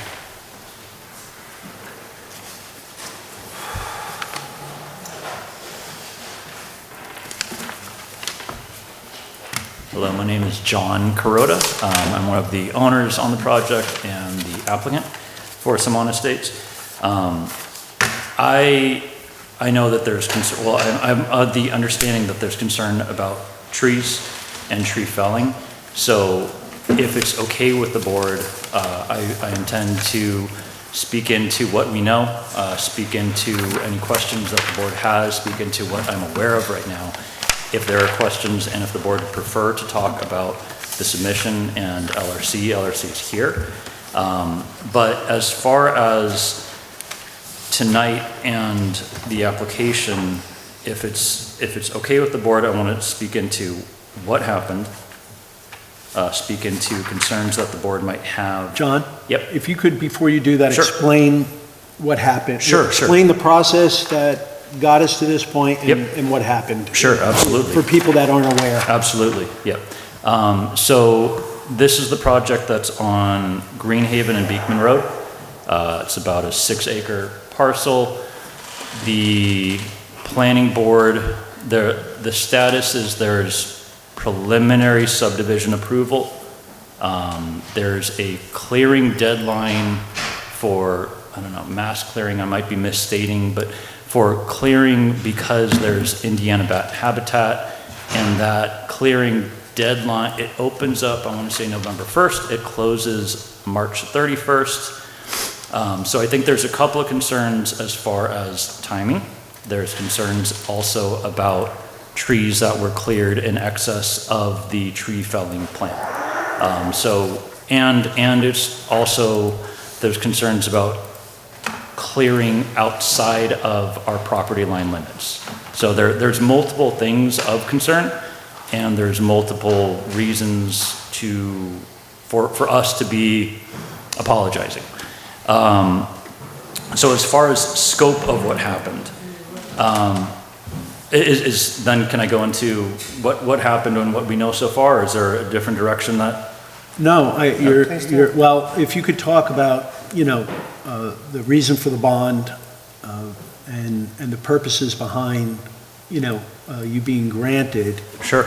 The opportunity to fell trees prior to March 31st. Sure. So there's I believe it's a restoration bond that was posted. I don't recall the amount offhand, with the intent of the planning board worked with our project in order, without having a filed map, under good faith, allowed the project to clear. And one of the requirements was to post a restoration bond, so that if there were things where the project did not do what it was supposed to do, that funds have been posted with the town, that the town could then use those funds if it needed to restore to an extent. Essentially is my understanding. And just to further detail our intention, which is a common practice all over Dutchess County, our intention was you as the property owner to be able to develop your land while staying within the areas of disturbance, which was 60 feet from the principal home, right, as in our removal law, tree removal law, 10 feet from septic fields, both backup and actual retention ponds. So you could then start construction, as is your right, after the breeding season. Right. Okay? So you can take it over from there. During the breeding season. During the foraging and breeding season, that's what that would allow, yes. Right, okay. So Yes, on the undisturbed land, but the area that you cleared, that's where you would be able to, do your Correct. construction. Correct. There were multiple mistakes that happened on our side, and it's one where I'm not pointing fingers at any of our consultants or our contractors. At the end of the day, there were assumptions that were made on my side and on my part that were wrong. And as far as scope, just to speak into where we cleared, and I don't know if there's a plan of where these trees were cleared and whether the public wants to see it or if the town. So if you allow me, this isn't a public hearing, so I'm not going to be able to open the mic up for discussion, okay? But I would like you to put that in a place where they can see it. Do we have an easel here? Or no? Okay, all right, if maybe you could. Set a chair up. That's what Yeah, I put it on a understood. chair so that the public can see this. Or they could, would anybody like to take a look and then pass it around? We can do And I that also as well. have 11 by 7 All right, plans. if you could hand some of those out to anybody that, yeah, all right, and you can continue, thank you. Okay. So then, on that plan, there's trees that are circled in red, and there's trees that are circled in green. The trees that are circled in red are trees that are on the property that were cleared, that were not part of the tree felling plan. And the trees that are circled in green are trees that are outside of our property, that are on neighboring properties. So we cleared on outside of our property onto 2 different parcels. And so it was 13 trees on the neighboring parcels. I believe it was 9 to one of the neighbors to the east, and it was 4 to the neighbor to the south. And then on the property, it was 45 as far as scope. Not total trees, but trees that were not permitted to be cleared by the tree felling plan that are now down. So large number in terms of volume, and we made a big mistake. While we were in the middle of breeding season. It's unfortunate. The largeness of the mistake in that sense, as far as the breeding season, Alpine, the tree clearing contractor did the bulk of the clearing prior to, I think it was around March 20th to 30th, somewhere in that range. So they knew the deadline, and they knew, so that's where the bulk of the trees came down. There were trees that were either near utility lines or the road where they didn't want to use large machinery. They went back out, May 9th is the date I have on a letter from Alpine. They went back out on May 9th and they cut 5 or 6 trees. So there's a letter from Alpine. John, Yep. just to, Sure. according to your plans here, what I'm concerned about here, when I say in the middle of the breeding season and outside the deadline, are all of the green and the red trees. That is a considerable number of trees. I did not expect, I saw what was done prior to March 31st, okay? And I saw the work that went into delineating the areas of disturbance. I also know that our code enforcement and engineer was there. What I don't understand, and quite honestly, I saw this at 10 to 7 today, which I appreciate you preparing, and I appreciate you accepting responsibility. Okay, that's important. But what I didn't expect when I saw this was the amount of trees that were cut down after and during the breeding season, okay? I absolutely did not expect for trees to be cut down on somebody else's property. Yeah.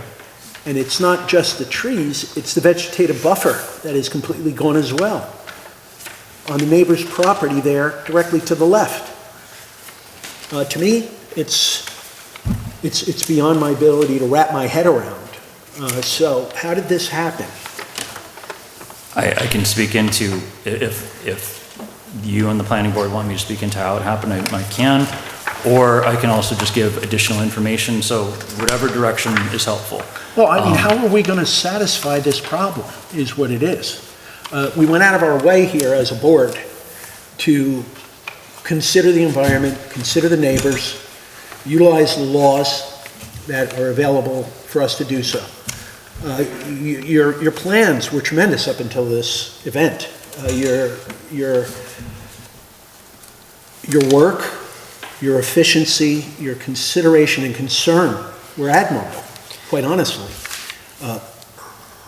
I'm not looking to, you know, I just take want this too far. I just want to understand the please. scope of the problem. So Yeah, how sure. far out did you, how long did the tree cutting go beyond the deadline? What was, the deadline was March 31st? So my understanding, the deadline is March 31st. Okay. My understanding is then the site sat with the trees down, because we did not yet have, we didn't start chipping. I and just we want to were- know Sure. how much, when were trees cut after the deadline? Then nothing occurred until until May 9th. So for 35, 40 days, the site sat. Okay. And then activity resumed on May 9th for, well, it might have been 2 days before that, but May 9th, as far as when they were cutting down trees, they started chipping. And then while they were chipping, they cut down by hand not by hand, but with chainsaws rather than large machinery, an additional 5 to 6 trees. So the large number of trees that were down, my understanding is that we cleared them in violation, but we cleared them in violation 40 days ago. So During, okay, all right, that helps me to understand the scope of the problem. All right. I know it's a public hearing. I am the property owner. Oh, okay, I'll make an exception, yeah. So, So, if I may. I believe I can't make an exception? No, this isn't a public hearing, but, Can I suspend the rules for a minute? What you can do is Is have him- suggest that the developer talk to the landowner, you know. So he can report on that discussion. Thank you. Okay. Would you like to, could you approach the mic, please? Sure. Thank you. have to suspend the rules. And I'd like a motion to suspend the rules. So moved. Can I have a second? Second. All in favor? Aye. I just, my name is Jared Jacob, 958 Beekman Road. I just want to make it clear that John called me today, and he came to see the property, and he has graciously extended his ability to replace what was taken down. And he has offered to make right anything that was wrong.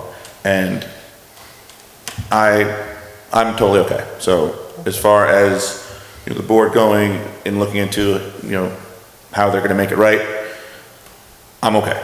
Thank you. Thank you Okay? for that. Just That- on their behalf, as that's- much as I hate development, That's, but. that's very gracious of you. It is. Thank you for that.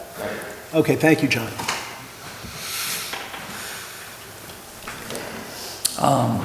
So then, yeah, scope, back to scope, it was 45 trees on the site, 13 off-site. There were 4 on the part that abut the fire department lot in the corner, and there were 9 on Jarrett's lot.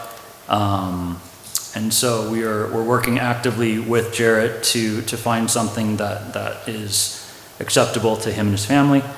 But at the end of the day, we're not trying to make, I can go into the mistakes that were made, but not looking to explain it away, not looking to, not looking to explain it away. We messed up. We You messed up. accept what was done. yes, Bottom we're line. responsible for it. We messed up and, yeah. Yep. So I don't think blame is necessary at this point, or further discussion about that. How do you plan to mitigate the Well, problem? before we get there. Okay, thank you. It's important for us to know how it happened, because Sure. when we work with you on these plans, I remember specifically saying to set up orange fence to protect the areas of the trees that were to remain. Yep. Was that not set up? So the orange fence was set up, my understanding was septic areas, so that heavy machinery wouldn't be driving over and compacting those sewage disposal systems. So that was set So I up. don't recall saying, just set it up for the septic areas. As I remember, I was saying, please set up orange fence to protect all the areas of trees that are not getting taken down. Was not all the fence set up? Well, it was. Or was it ignored by your contractor? There was a large stand of trees right in the center of what now is completely cleared, that had a circle of orange fencing that probably spanned 40 yards in diameter, okay? And it's gone. So, All right, I just want to understand how it Is- happened is and what we can do in the future to prevent this from happening. Yeah, In and the future, you mark the trees. and they marked them. well, They did mark them. They did have them surveyed. No, that's not what I said. Right. Yeah, but So- just Well, my. the hold on, surveyor hold on. went out and marked them with That's fine, paint. but my point is, The ones to remove or the one, okay. Yeah. but my point is, even when they're marked, the contractor may tend to go beyond that and hit other trees that aren't marked. A visual barrier of fencing is supposed to prevent that. And also allows our enforcement officer to make sure they're not going beyond that fence. Also, we're supposed to be marking out the property line very carefully, and so that we don't allow them to go beyond the property line. And in the future, and I've always said this in past meetings, we need to limit cutting down trees adjacent to property lines. Now, I think there's a drainage swale there, and we're building some, so we had to sort of waive that in that condition, and luckily you have a very considerate neighbor, but I tend to think we need to prevent cutting of trees within like 20 to 30 feet of the property line. But we can go on. so if it helps as far as, we'll be back for Baker and hopefully, and so this is part of the mistake, is if it's helpful. I think it is helpful. To Rob's point, we need to hear what we need to do to prevent this from happening again in the future. Right. Because I really don't know what we did wrong or what you did wrong. We did, yeah. And I think the information will be helpful. So and I take full responsibility for it, but so when we've done work in town of East Fishkill, we had limits of disturbance, and there were, I don't know, probably 150 points. It was a very jagged around septics and around lot lines and the roadbed. But anything that was within those limits, we could clear cut. And so my brain, when I looked at the limits, I was under the assumption that anything, and then this is, I'm not trying to explain it away, but it's in violation of the tree felling plan. My brain didn't process that. My brain was along the lines of, we're going to have grading here, we're going to need to put in this pond, this tree is going to be in the way, and so then it's one where we took down additional trees. This is not the tree contractor's fault. It's one where we said, this area do not extend, and then I'm going to contradict myself in a second, but we were very careful to not extend past the limits, but then if you look at it, we extended past it on the property line, and then about three or four other trees too. But I think what I would, if I could go back in time, then the internal areas, then it would have been one where we would say, hey, let's get those called out as limits of disturbance too. Like wherever there's little mini groves of trees to stay, let's call those out. The other place where I'm responsible is other sites when we've cleared, we would mark out this tree comes down, and then if there were trees to stay, we would tie ribbons around them, like something to make very clear, this has to stay, this one goes. And I think then when it's, it's just, so there were multiple mistakes I made. If you were us going forward, I realize that, 60 feet from the principal structure is our code, give or take, right? Together with the 10 feet from driveways, septic fields, and catch basins. Because the exact location of the house, it can shift, right, during construction, for whatever reason. Would it be within our best interest in the future to require those areas of limits to be drawn on the plans before we go forward? Dan, is that something that we could do going forward? Every case is It's so different. Yeah. I mean, what Amy's group did with all of her plans and with the discussions with this board, it wasn't all trees within 60 feet of the house. If you look at the plan, there's a number of trees that were maybe 30, 40 feet from the house that were saved. Right. And that was the intent of it. And I remember them accommodating us with that. They worked very hard to get to this point with the planning. Yes. There was an execution issue. Okay, all right. Right, you really did actually come within the limit and preserved, I believe it was 180 trees. It was a lot of trees. Okay, so what would the board like to do? Anybody else like to ask any further questions? What are you gonna, hold on, what are you gonna do different on Baker? What do we take away from this for the future project? Just asking procedurally. Sure. So I think if I were to be responsible for what I would suggest in terms of how we should govern ourselves, or what checks and balances would be helpful, I can provide the survey. There was a tree survey limit that was provided to us for East Fishkill, and each one of those. So then, if you go out to the site right now, there are stakes that say LOD, limit of disturbance, but they all say just LOD, that's it. When we were in a different project within the past year, each jog, each spot had a specific number. So we're on lot 1, it starts with point number 1, point number 2, point number 3, point number 4, and so then it's one where we would have a very hard time going to that town to say, oh, we got confused, we weren't really sure. And then that's one where then it made it very easy for me to route trees that were to stay, because I knew that the town, very similar to this. This is where we weren't, that one is on Route 82, highly visible. This project, highly visible. We weren't trying to sneak anything by. We know there's a lot of eyes on these projects, but I think if we were setting up for Baker right now, it might be one where we say, all right, for all these limits, let's have corresponding numbers for every single point, for every jog, so that way then when town engineer, building inspector, someone comes out, environmental monitoring, that town hired there's a conflict engineer, but they had their conflict engineer come out, verify that all those points were in place, and see, because then if we had to keep those ribbons up, and if we cleared something that was outside of a jog, and there was a whole plan, then it'd be very clear that we're in violation. And anything that wasn't, I thought we were making it clear for you to just put a barish fence. Yeah. I mean, I don't know how much clearer can you be. So I'm thinking this is either an enforcement issue, or we need to do a thick, in the future, we need to do a bigger standard, maybe chain link fence or something Or at least bigger, a third heavier. party that the party has to put on site full-time at their expense to monitor. Maybe, yeah, I was gonna ask if we can hire construction inspection services, to have someone watching the site. Is that a possibility?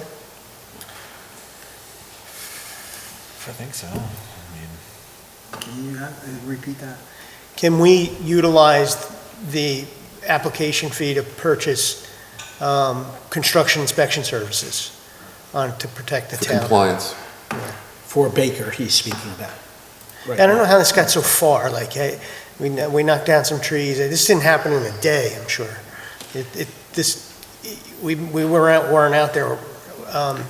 You know, I know our enforcement officer is incredibly busy, and there's a ton of things. Well, If we don't have enough staffing personally in-house, then can we hire a contract, construction inspection services to keep an eye on these sites, to not let them get out of hand? Well, just I think so it I can has to be clarify for the accomplished record first. here. It would have to be accomplished first through legislation Yeah.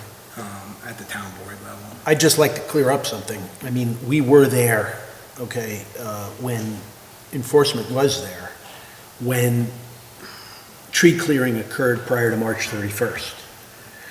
We didn't know that tree clearing was going to occur after March 31st, and the bulk of the damage was done, I believe, on Monday, right? Is it Monday? He's claiming most of the trees were cut down within the window. Yeah, and I can The verify main that. thing I was was at the just a site on March handful. 27th. I'm sorry. Go ahead. No, I was just gonna say, I thought you said the later was just a few trees for the utility, that there was a confusion in execution at the time to meet the deadline, and more trees were felled than were supposed to. So in the execution of the original process, that's why the suggestion, I was asking if it's possible with the future project, that there is a third party, objective third party, that their sole purpose is to monitor.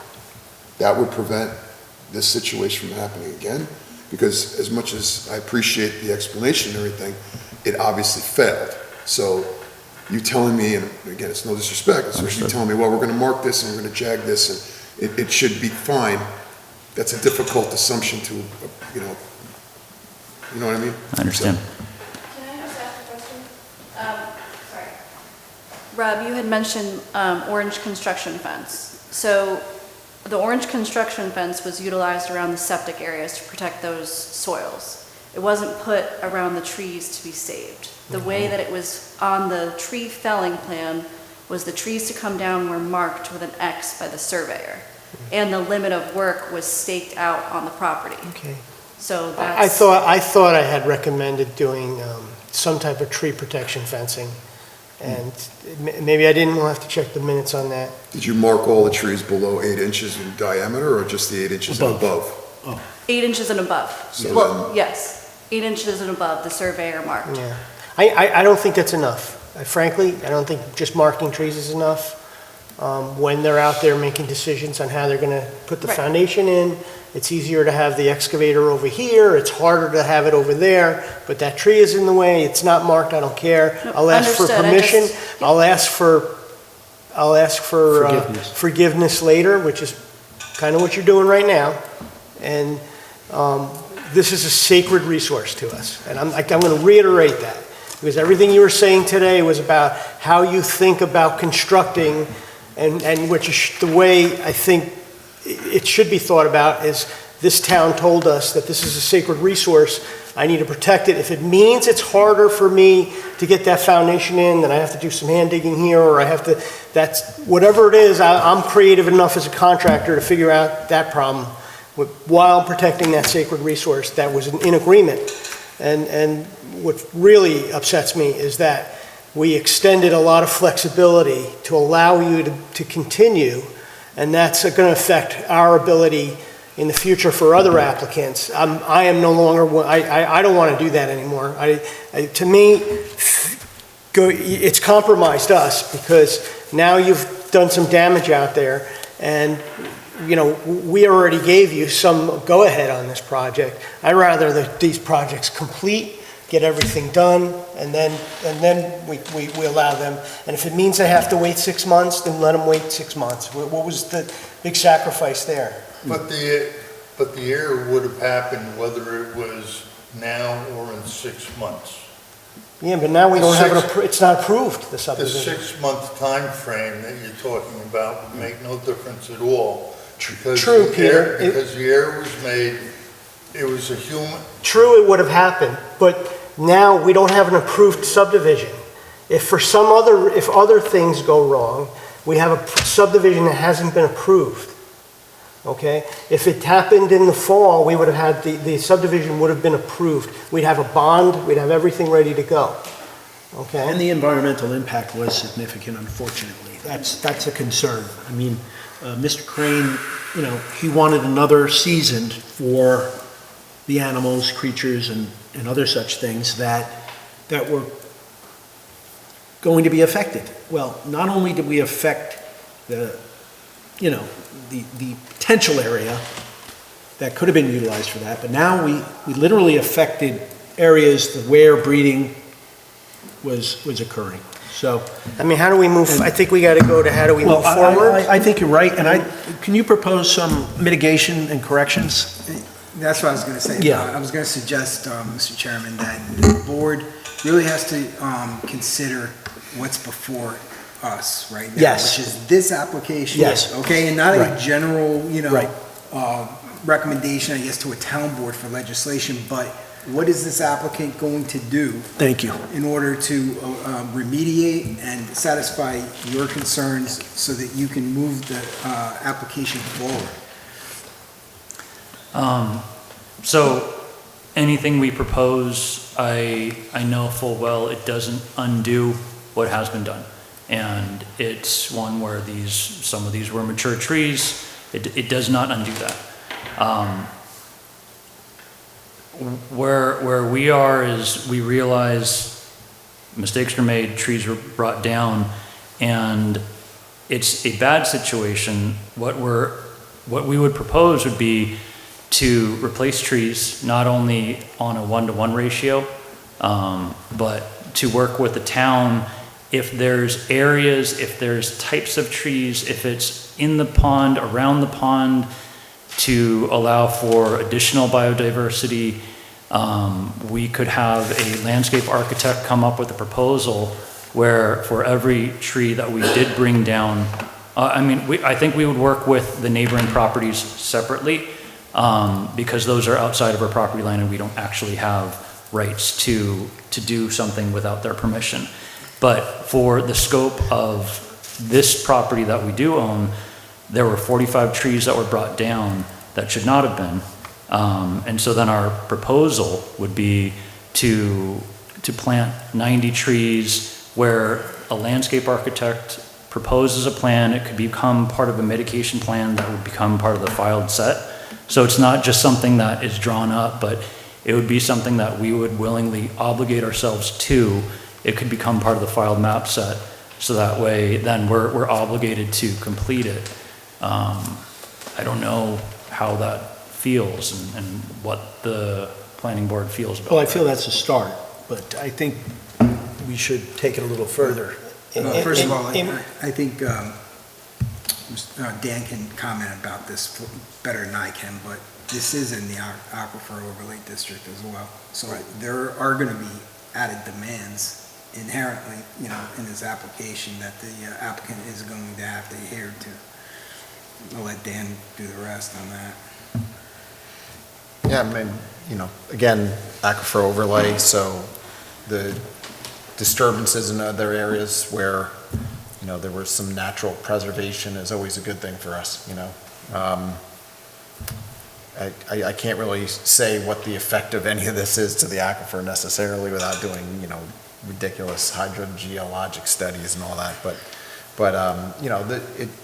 at the end of the day, it's really all about the environmental impact, as you had mentioned. So, and there was an additional impact that was not looked at by this board as part of its neg deck to date. So, what I would suggest you do though is have the applicant come up with a plan that is satisfactory to the town engineer and the town and the planning board, and to move forward with. The mitigation has to be commensurate with the loss, right? Yes. That's what a mitigation is. Understood.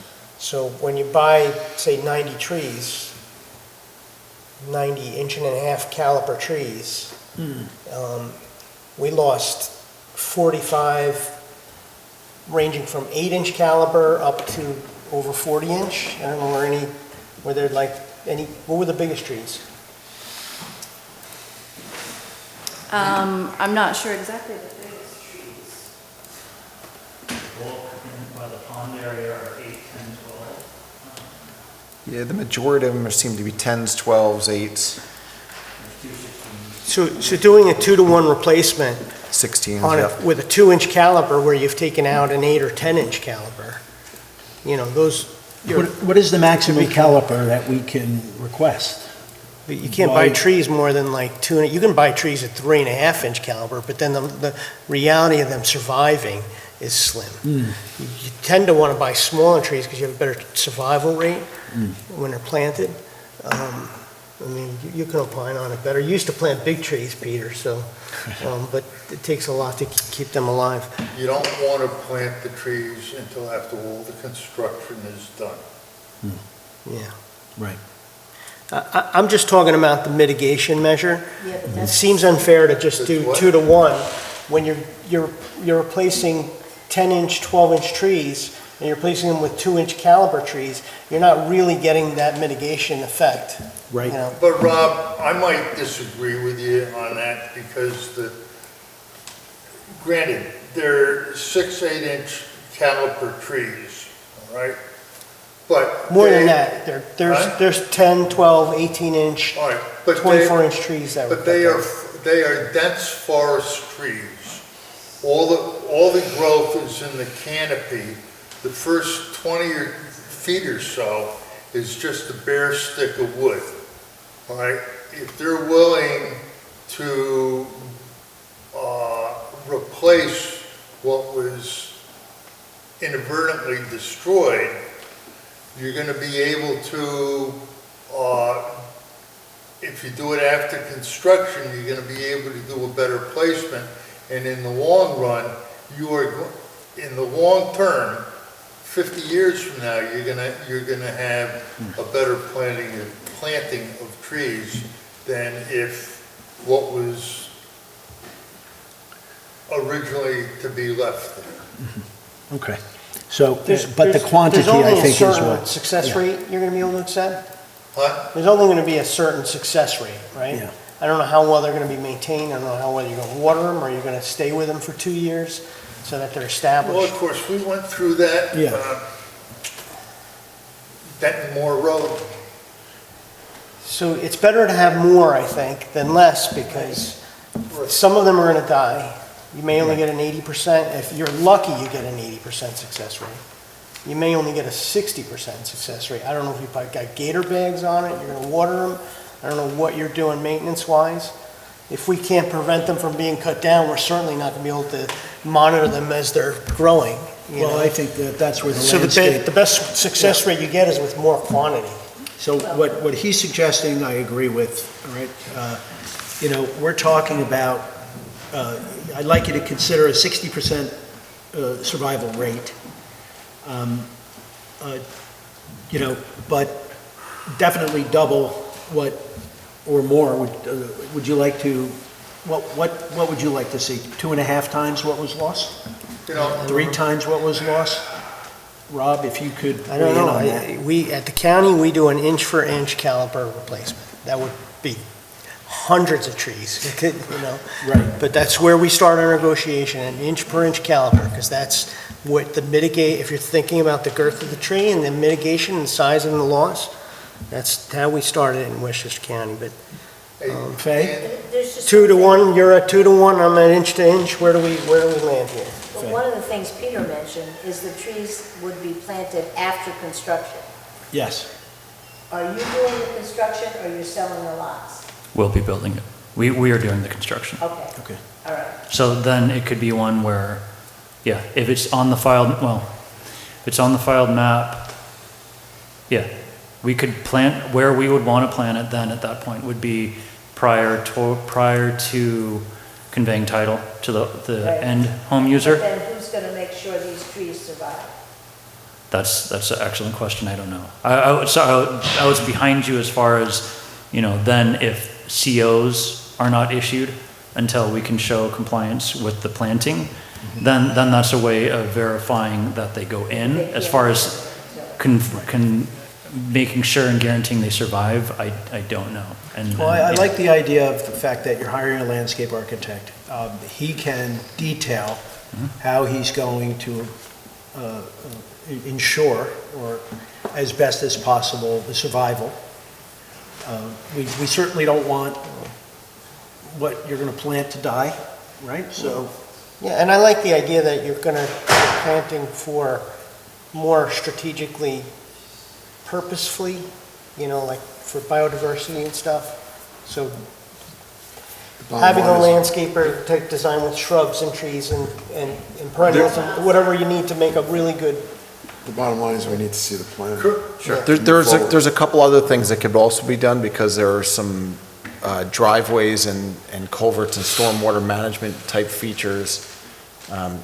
We could have all of those done before the chairman signs the map. And then those areas planted to the board's satisfaction before he signs the map. Yeah. And then at least those we know are gonna be in and done. And then, any additional plantings that a landscape architect might suggest around the housing or whatever. I mean, there are ways. Okay. What So- would prevent them from selling the property? Well, that part of the idea of not having the map signed yet would mean that the lots aren't actually there yet. Okay. They're not established yet at that point.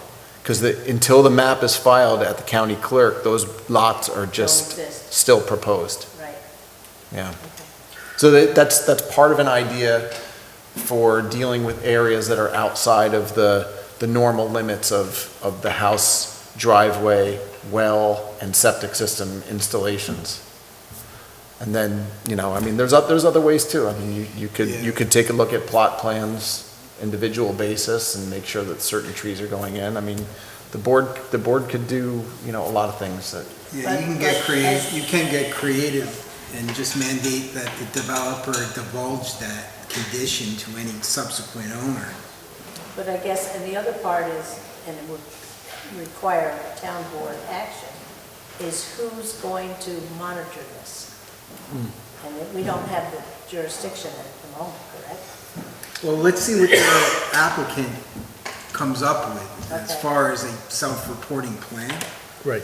The only thing that we cannot impose conditions on, as the applicant has pointed out, is that you cannot put a condition on property that's outside the bounds of his property. Right. So that would be an illegal impact fee, all right? So, that's the only thing that should be excluded, I guess, from his voluntary mitigation plan. And then our engineer can at least comment on its sufficiency and what it means, and you guys can make the consideration as to whether it's adequate or not. So, I've got Dan, a question. well, All right. did you have, A person buys a house, right? Now, what's to prevent them from cutting down some trees? Let's say that they want sunlight for the garden, or they want to put a pool in, and what's to prevent them from cutting down trees? nothing. Nothing. I mean, we Is that do the answer? have a tree cutting law, But a which certain limits the number you can take in a year on an individual lot. Isn't that 3 acres or more, though? No, I believe it may be, but, I'd have to look it up. yeah. Isn't it a I certain can dollar? provide that answer to the board, at a later date. Yeah. and time. So, Dan mentioned something else to me that it felt appropriate, being that we did cut down habitat, right? Rob spoke about the size of what was felled and the size of what was coming back in. I'd like to see, and the board can weigh in, I'd like to see the architect, the landscape architect, design in bat boxes and bluebird boxes as well. Those are both endangered species, outside of the construction areas, of course. Any thoughts? Regarding seeker, are we now, the area have we changed our determination as far as seeker? Our seeker is based on the plan. Yeah. That's what it's based on.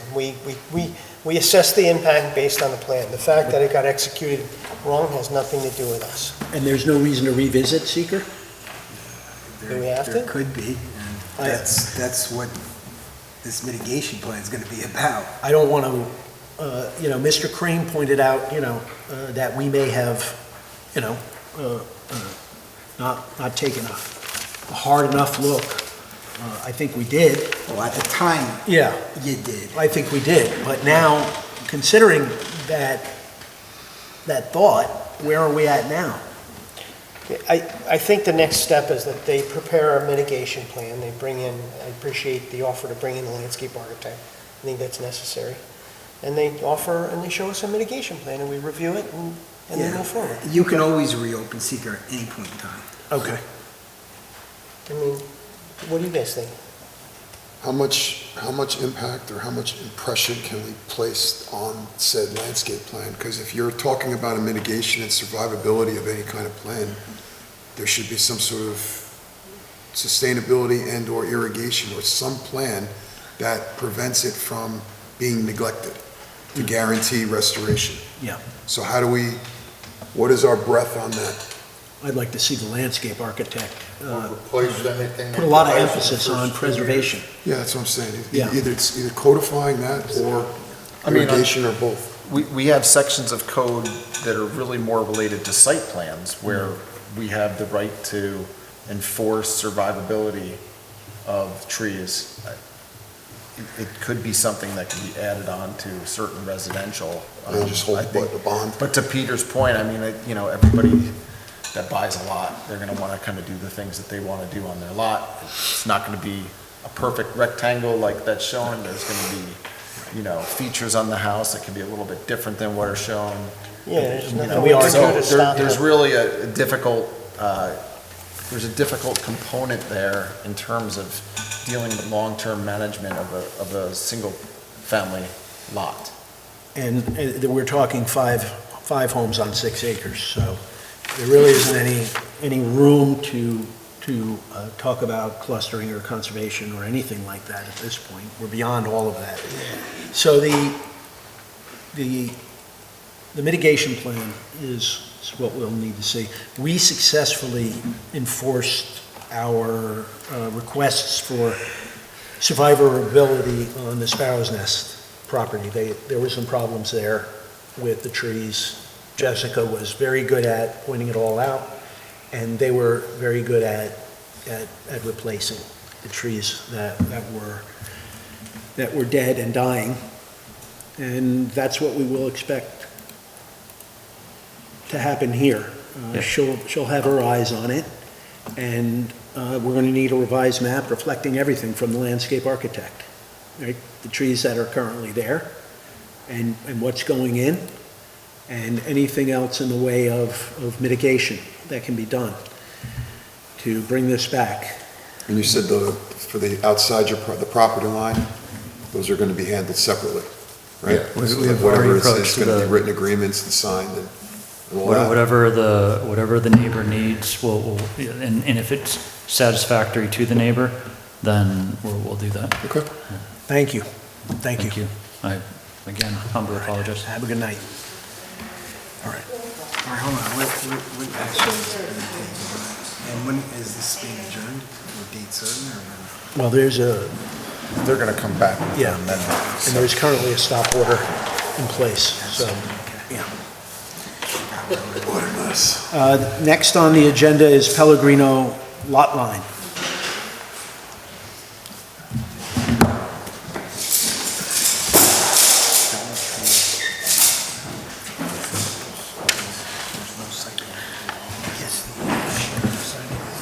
Yeah, that was good. Well, I knew it. Yeah, I knew my rights before. Yeah. And what they did was just shut these. Saying that's supposed to be those.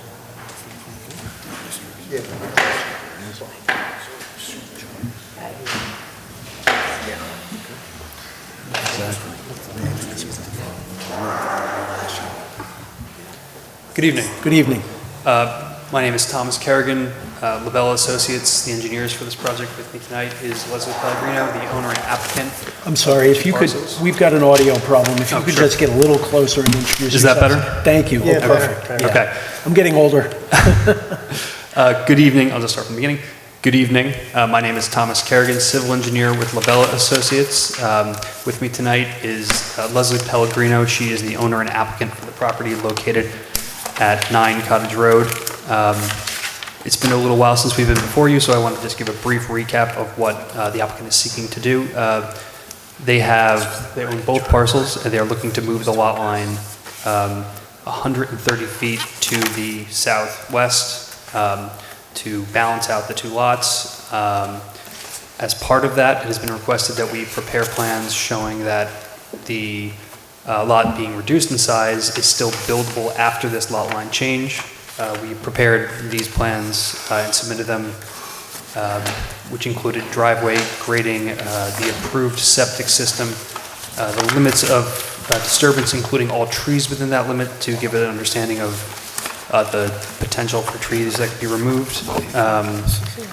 And in addition, it was requested that a sketch showing access from Dill Hill Road, which the property also has frontage along, be prepared. We included that in our last submission. I'm sorry, we're shuffling around here because could you maybe just slide that closer to us? Okay, so we can look at that.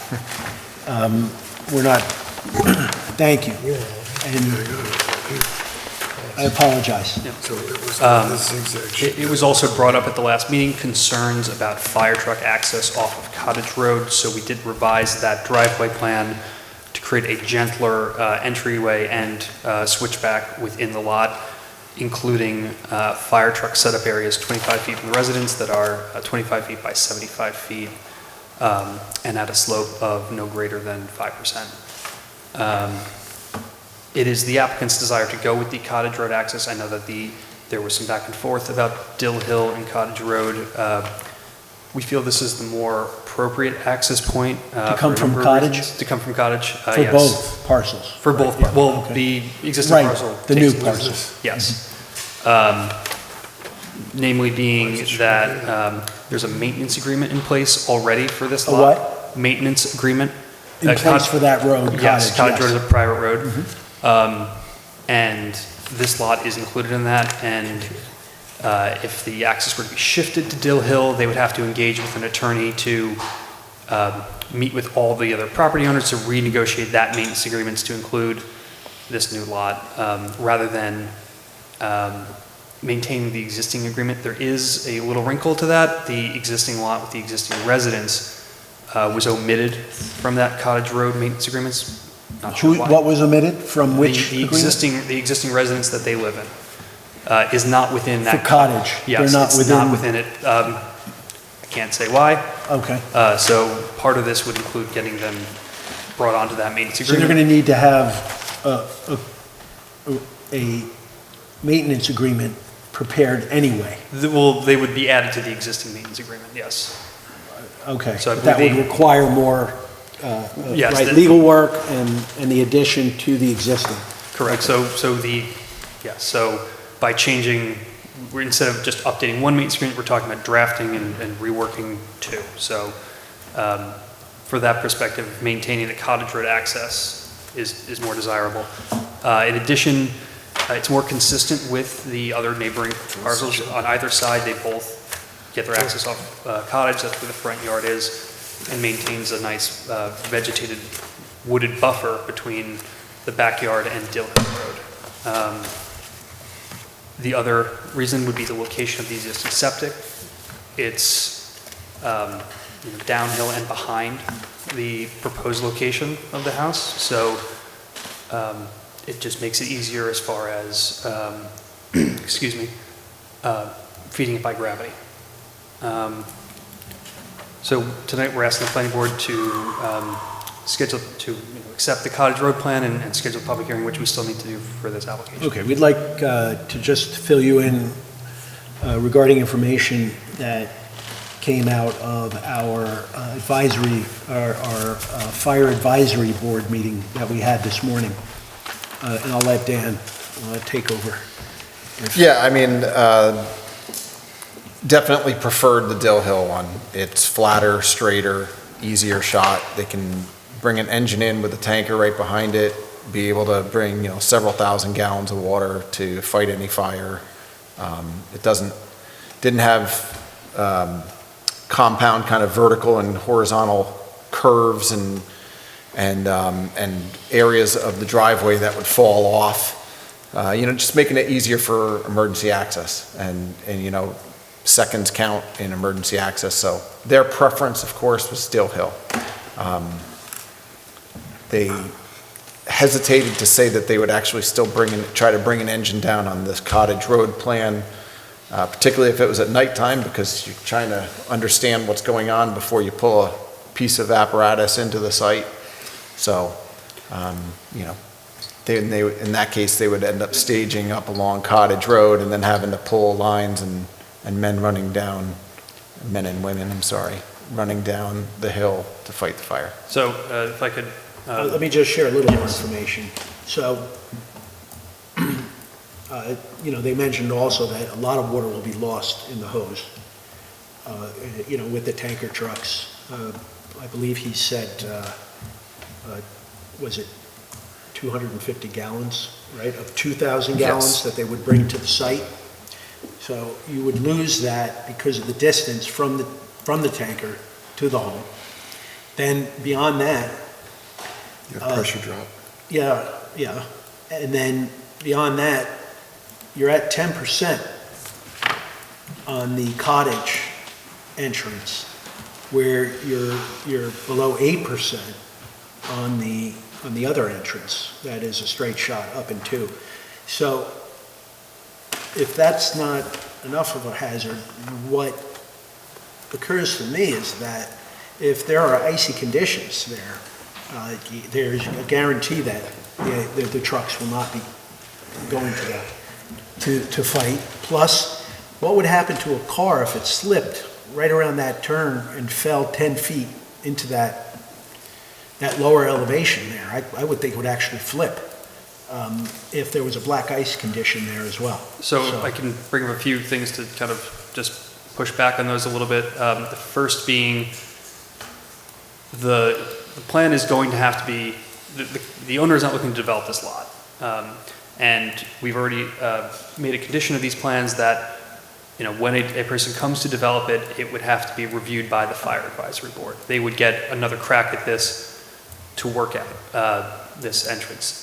The plan before us tonight is just to establish that this is a buildable lot from Cottage Road. It's not to be the construction plan. It's not to be what is developed ultimately.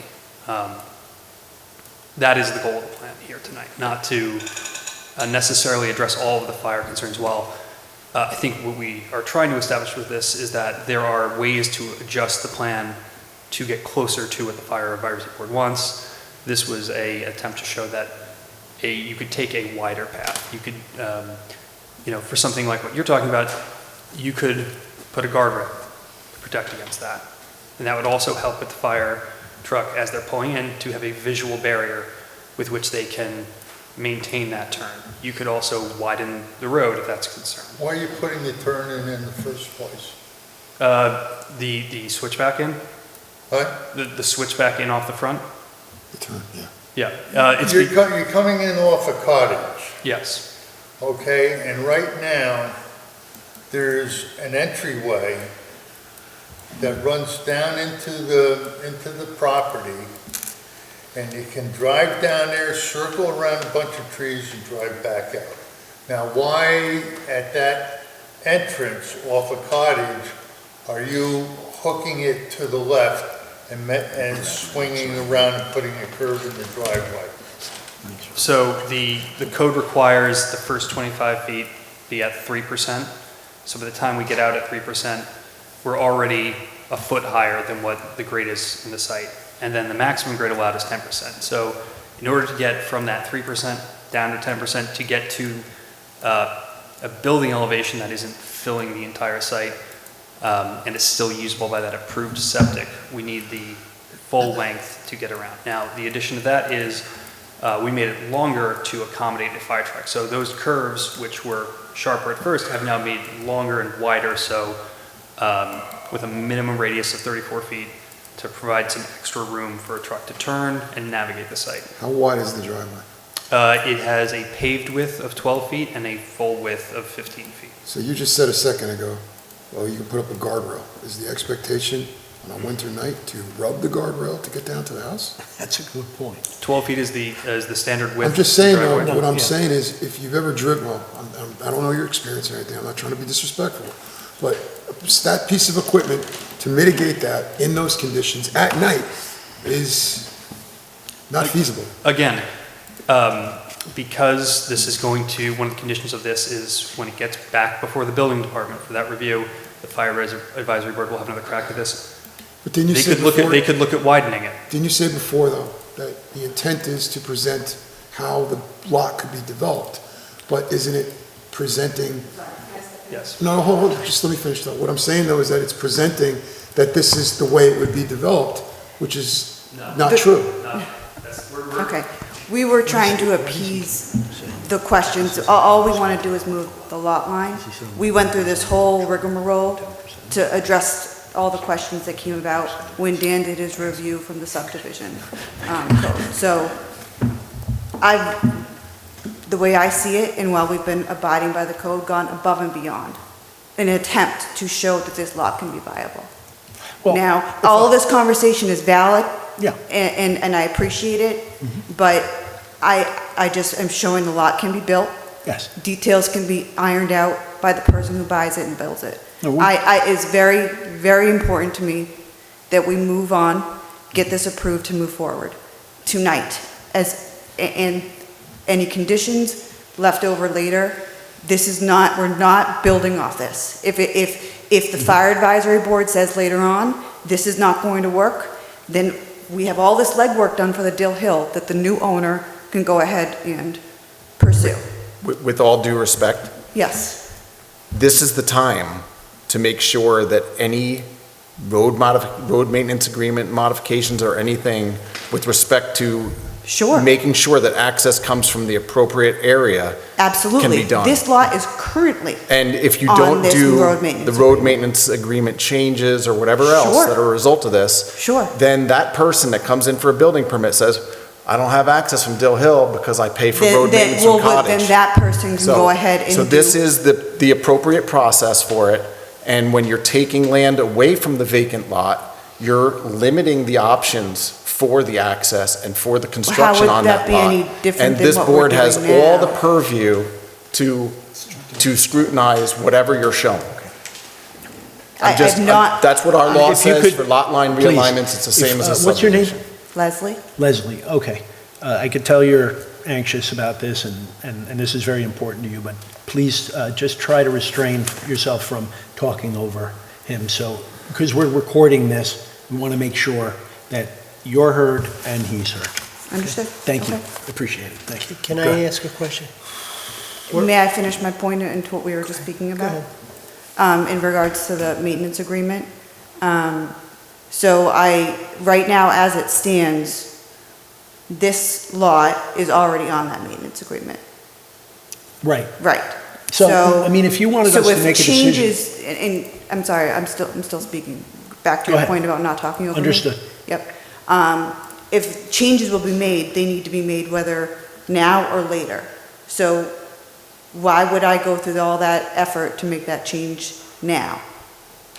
If it just needs to be done later, Well- like when I just want to move the lot line. Right. In order to move a lot line, we have to make sure there's safe access to the lot. Did I say that correctly? All right. We have two. That's number one. Number two, if you wanted us to make the decision tonight, we would want you to access from Cottage and from Dill. All right, so Dill, From Cotton. pardon? No, tell me. I'm just, from Cottage and from Dill is? Yes, we would want the straight access, not this proposed. You have From Dill. from Dill Hill. The straight shot from Dale Hill Oh, so- versus the switchback So off from- of Cottage. I okay? was just confused because you said from Cottage and I Hill. Okay. I get No, things I'm fine. backwards all the time, so. Okay. But just from a pure safety point of view, me, having attended the meeting with the firemen and the engineer this morning, I wouldn't feel comfortable with the switchback that you presented.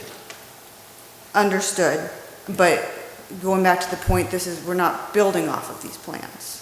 Well, but we're approving a The lot line review, realignment. correct. And one of our responsibilities is to look at the access to that lot. Make Okay. sure it's going to be safe, and. But it's safe from both sides. Right. It Go ahead, depend- if you- All right. You could make, granted, there's a 10% grade. All right? But that 10% grade really falls in less than, or at a maximum of 20 feet from the edge of Cottage. All right? I lost you. Maybe Dan, can you? As soon as you've driven down that entryway, you're basically on level ground. Okay? And you have the whole lot open to you from there. All right? So, I don't know where the hell I'm going with this, except that when it comes to establishing a building, they are putting it to us in a proposed location.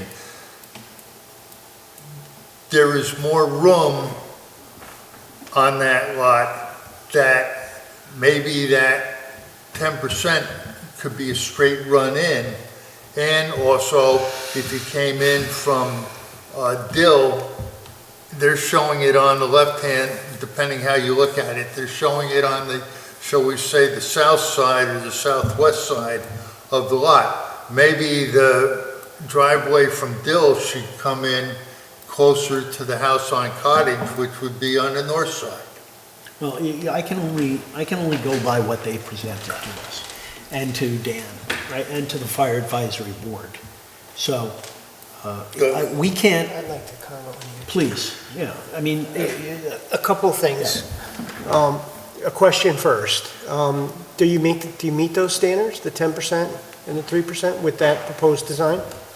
The Cottage Road access meets the requirements of the code, where the first 25 feet are at 3%, and then after that, a maximum slope of 10%. You meet those standards? Yes. With your career, okay. Yeah, which I would That's all I also- need to know, thank you. Yes, I would also like to point out, though, that the maximum allowable slope for the New York State Fire Code is 10%, so we are also in conformance with that. Okay. And so, we used to send the applicant to meet with the Fire Advisory Committee. Do we no longer do that? No. That hasn't been happening. Yeah, we've been meeting, myself, the firemen, Yeah. commissioners, and the engineer. That's a tough And you meet, all right. That's a tough time. Do you demonstrate that have you demonstrated in your drawings the turning radiuses that a fire truck could meet those turning radiuses? We haven't prepared a plan showing that, but we have run it internally, and we do have that to show that a fire truck can navigate into this driveway. Again, I would like to issue the point that this plan was developed with the intent of showing that a driveway is feasible on this lot.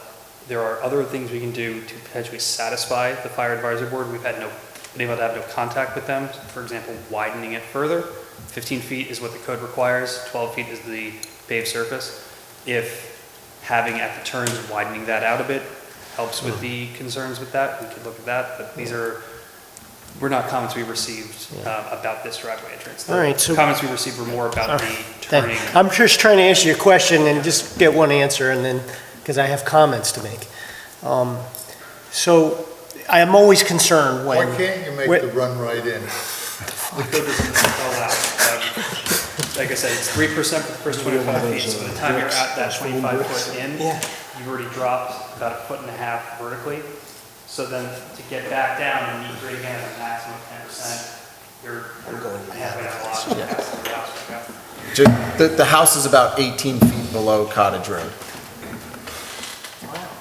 So you're basically going to have a reverse driveway effect with water, is what Dan is, No, the way that the grading is laid out is that it's going to sheet flow on either side of the roadway and away from the house and the septic. Why do you say it's age, Dan? Could you advise us? Why do you say it's 18 feet? Well, because the first floor elevation is 563.5 and the elevation of Cottage Road at the entrance is 5'8". And rather than entering, and seeing the front of the house, you're going to be seeing, what is it? Why can't the back house of be put any place on the lot? We're locked in with there's an approved septic location, so we're locked in with that. So in order to... So you have a pre-approved septic location? Yes, at some point in the past, the Department of Health approved a septic on this lot, and they've reapproved that recently. I was on the lot, I didn't see it marked. So, it hasn't been marked out, it hasn't been built yet. It was approved as part of... Can we get back to Rob's comments? Apparently there was no subdivision file, we don't have that, but there is an approved septic. I'm not sure of the history there. Rob has something to say. Rob still wants to talk. Thank you. So I just wanted to finish my thought. One thing is I have a concern about. I appreciate when we go to the fire advisory board, they give us very good input. They understand fire engines, they understand. What they may not understand, I don't know that they're all engineers. I don't know their qualifications in engineering. If an engineer can demonstrate safety on the drawing, that's something that's very important to listen to and may override a layperson's understanding of what could make. So if they demonstrate that they could meet fire safety access, then if an engineer is demonstrating that, I just want our engineer to check that and make sure that that's fine. The only other comment I have is at the last meeting, I want to be sensitive to the fire advisory, the fire concerns. They obviously have reservations about that access. I needed you to demonstrate to us why it's impossible to go this other route, to make that connection onto Dill Hill. So you're saying the reason why you can't do it is because you would struggle with getting a maintenance agreement with the group of people on that road? That's one of the issues is that there were a few others. There is consistency with the neighborhood. It would be the only house facing the other way.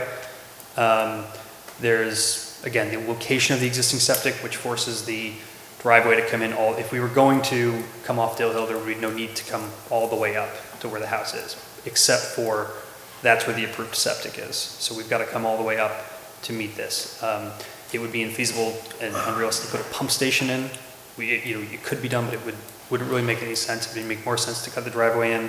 So it's additional clearing that you would have to do just to get the house to where that approved septic works. So it's a hardship. I disagree. I was at the lot. So tell me. I was at the lot this afternoon. It seems to me that coming in from Dill is the smartest way to go. Why is that not an option for you? Specifically, please. So right now, everything we're discussing would be the case in its current situation before the lot line's moved. So we're not saying it can't, just for the sake of moving forward to get the lot line moved. It's the simplest for me from a landowner, from a personal standpoint. I have a concern with getting that maintenance agreement and the length of time that it'll take and the additional cost. And time is money for me right now in terms you want to be able to sell that relieving lot. myself of this loan. You want to sell the lot. Yes, as soon as possible. That, it's really, that's the meat and potatoes of it. So it would be harder for you to sell? I don't, Are you going to have to get the maintenance agreement, or you could defer that to the purchaser, couldn't you? No. No? Absolutely not. And that's what I was gonna suggest to you, is you I make see. your conditions as part of this lot line this lot line alteration. You should make those, conditions now. Okay. And the improved lot that the applicant owns actually is not within that road maintenance agreement. So if you do vote, if you determine that Dill Hill is the way to go, you can get that particular unimproved lot out of the road maintenance agreement and substitute it with the lot that's gonna become bigger. And that's the way to do it now. Right. It would be Okay. to the benefit of actually the owner to do so. may I ask a question on that from a legal standpoint? Because we've been talking about this. What if, and this is not the way I want to go, but if this is, do Dill Hill, what if somebody on Cottage refuses to sign?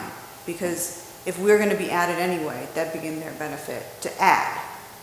If we're also taking off, I mean, could we be in a situation, what will we do there? It would be a net zero at that point. in time. Understood. Yeah. I don't understand the scenario. I don't understand why anybody wouldn't want to add you to the maintenance agreement, because it would reduce the cost. And if we were to get Cottage approved, that's what we'd be doing. We'd ultimately just be adding. If Dill Hill is approved, then we would be adding and taking away. Yes, it's a net zero. Yes, it's the same existing condition. I don't know if anyone would have a problem with that. We would have to, everybody that's currently signed on, get their approval. Could I be in a situation there where just one person decides that they don't want to sign it, and then this lot is now in limbo? I can't take it off, and then I can't add it. I mean, this would never get resolved. But you're suggesting that connecting to Cottage, you don't have that same circumstance? If we connect to Cottage, I have no problem adding ourselves to it. I mean, we already contribute, it was just not on paper. So then we're going around getting signatures, we're adding some, great, we get to split with one more person, it's technically already happening, but on paper, nobody, I can't imagine anybody having an issue with that. Okay, But so let's start there. So what you can do, and the applicant can agree as well, it would be in everybody's best interest on that, as part of the road maintenance agreement, to add a party and to diminish the contribution of the other affected lot owners. So if it goes from 7 to 8, and you keep the unimproved lot within the road maintenance. Craig, you're saying that's easy, but I understand what she's saying, which is, that sounds very sensible and practical. Is everybody sensible and practical? If you have one nut job who just doesn't happen to like her. He didn't mean to say nut job. He meant to say and somebody doesn't who's care about the difficult, benefit. I'll find out the answer to that. Okay. I can't give it to you right now. Yeah. I'm just trying to recognize. So what can we do for them tonight? Is there anything? But what it does, though, is it closes the loop on her property, actually. It makes it more saleable, because If it's a on lot of Dill Hill? lenders will not give a mortgage. No doubt, no matter what happens, she has to have, both parcels have to have an agreement on one of those roads. I don't think anybody disputes it. It's just, she's saying she's gonna have a much more difficult time getting the driveway onto Dill, because she has to get in to a maintenance agreement for people she, I guess, maybe doesn't know, and now has to convince all 7 of them or something. How many? on Dill Hill, or? Yeah, Dill Hill. I think it's 5 or 6. 5 or 6 people have to agree. Maybe it's easy, maybe they're all gonna see it practically like you're suggesting. Maybe it's really, really hard and one person is holding out. Well, what you can do, though, is then in that situation, if it's granted, okay, if let's say, for example, the Dill Hill has a road maintenance agreement, because we don't even know that right now, but if they do, all right, the unimproved lot would still be part of the Cottage Hill road maintenance agreement. So they may have a double whammy here where they'd be contributing to both. At that point in time, One of those lots already has an agreement with Dill Hill? The vacant you has talking about? with It's cottage. Not with- The vacant has with cottage. Yeah. The constructed lot is not on either. And we don't know if there's a status of any Dill Hill maintenance There agreement. is. But we do have a cottage road maintenance agreement that we know of. So We I have- believe what she was alluding to in the beginning, all right, is it possible for us right now to approve her lot line request, and then subject the purchaser, the path of least resistance for her, okay? Both on cottage, and then in our conditions, ensure that the design is agreeable to the fire advisory board, that it can be, we can't. no, the fire advisory board is just It's an advisory. in advisory capacity, and their opinion is not Okay, binding on well this then, board. before, so it would be up to enforcement then at that point, if we were to approve. No, what I- They wouldn't be coming back to us. No, but there is a note and a condition that when it goes to be developed by and goes to its building permit, the fire advisory board will need to be reconsulted. That is conditional. Yeah, but the dominant lot, which is the improved lot, has to become part, you can consider this as a condition, and I recommend you do that. It should become part of the road maintenance agreement for Cottage Hill. Okay, so would that be our first action tonight? It Is that could what be you a would like? condition A condition? of Okay. lot line realignment, yes. Yeah, we don't want to approve anything where we haven't secured the rights Right. of the driveway of those two. Because this is a on our- private road. So These are private roads. Right, it's really just a matter of whether we're willing to accept one alternative or the other, and then make sure that we have the maintenance agreement. My only issue is, from an engineering standpoint, if they've demonstrated that the design works from an engineering standpoint, and, if they've shown that the fire trucks can in fact get up there, I would like to hear our opinion from our town engineer as to whether he concurs or whether there is an issue there from the fire advisory board. Yeah, I mean, if you want to show the turning template for a fire truck on it, I'll take a look at it. but- Yeah, you could also impose a condition that be placed on the map as a note that, a building permit cannot be issued until,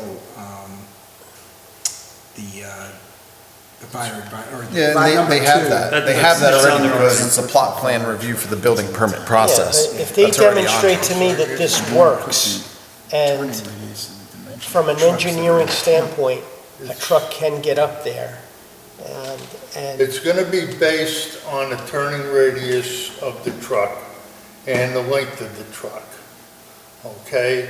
And every truck is different. Yeah, you would likely be taking the engine down there.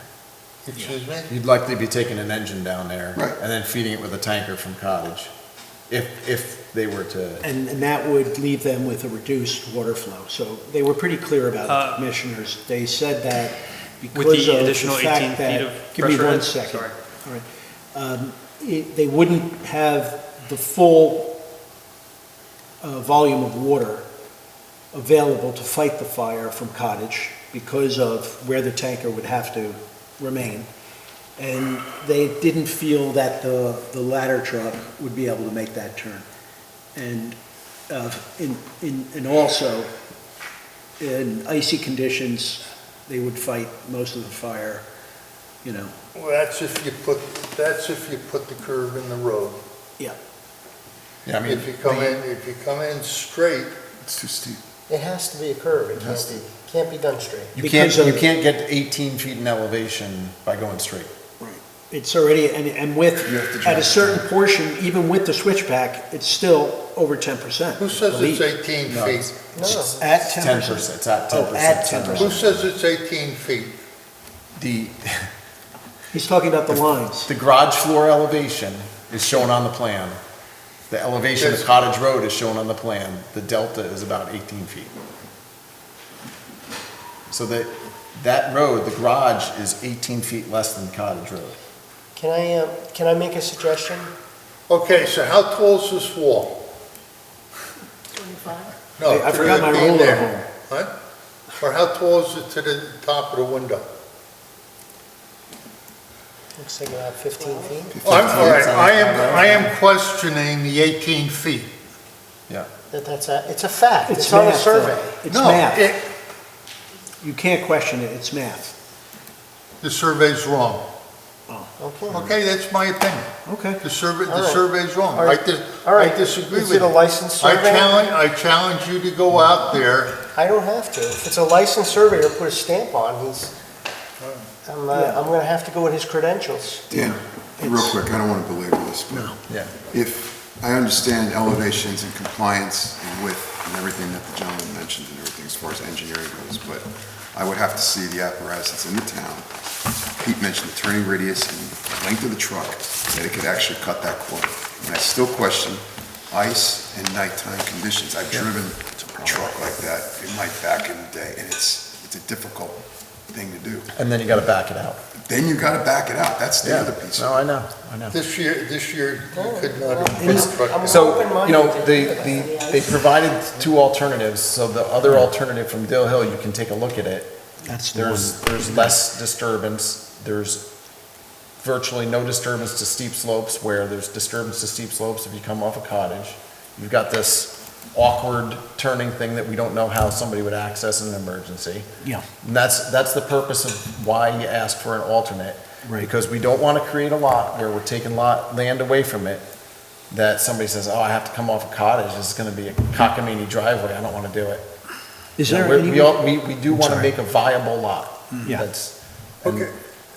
Is there Dan, any if you reason make- you haven't if- pursued maintenance agreements before that is step one. You can't do anything without those. So, You mean on the lot? cleaning up Online? Yep. I'm just In regards asking. to this situation? Isn't it Is that applicable? a personal matter, why I didn't? No, I don't, forgive me. No, the vacant lot is in the Cottage maintenance agreement right now. Okay, I keep getting that backwards. Yeah, and But it's so where you're not- living, it's you're not not a part of separate that. lot. Where I'm living for It is a whatever separate reason lot. was not Yeah. included. All right. So It's that a answers separate that lot question. I that have they're no taking issue. land away from. What do you think about pursuing maintenance agreement from Dill? Can you try that and get that done?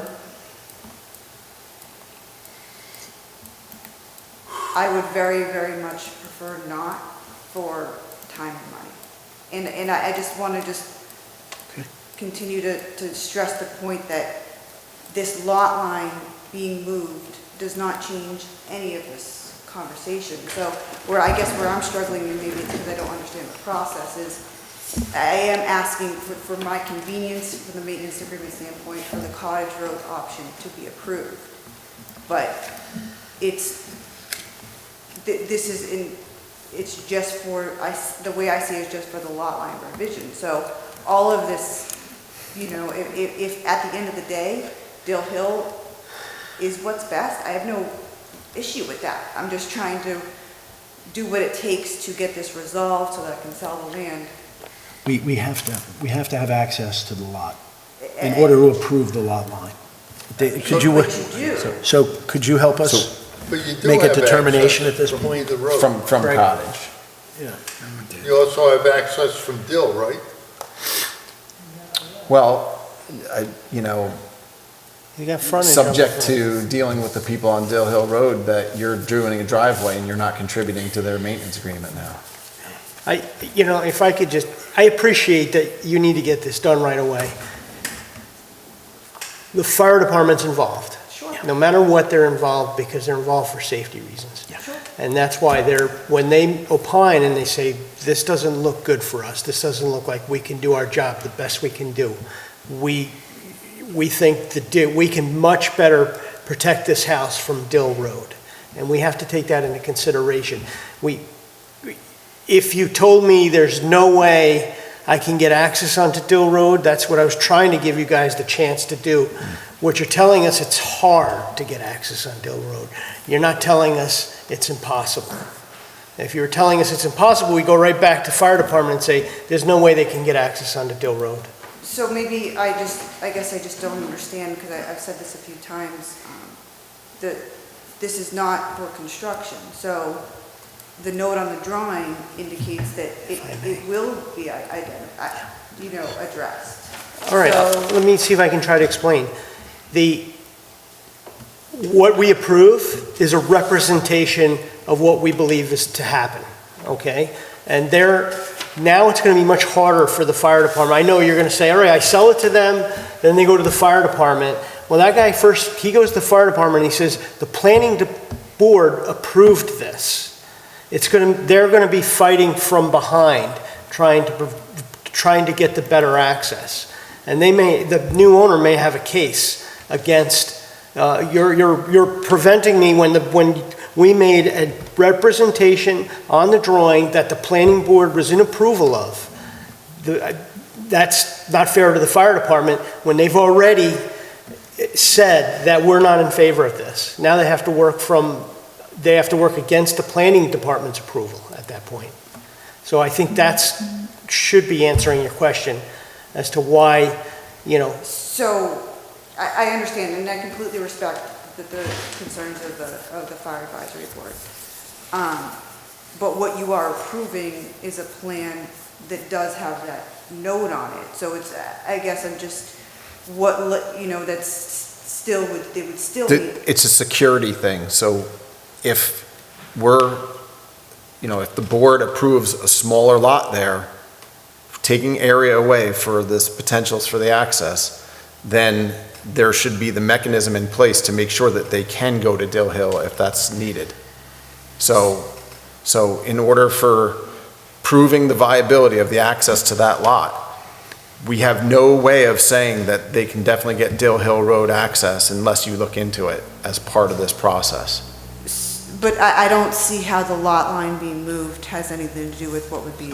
It does, It's a because representation of a you're usable lot. losing, so much more frontage along either road for potential access to the lot.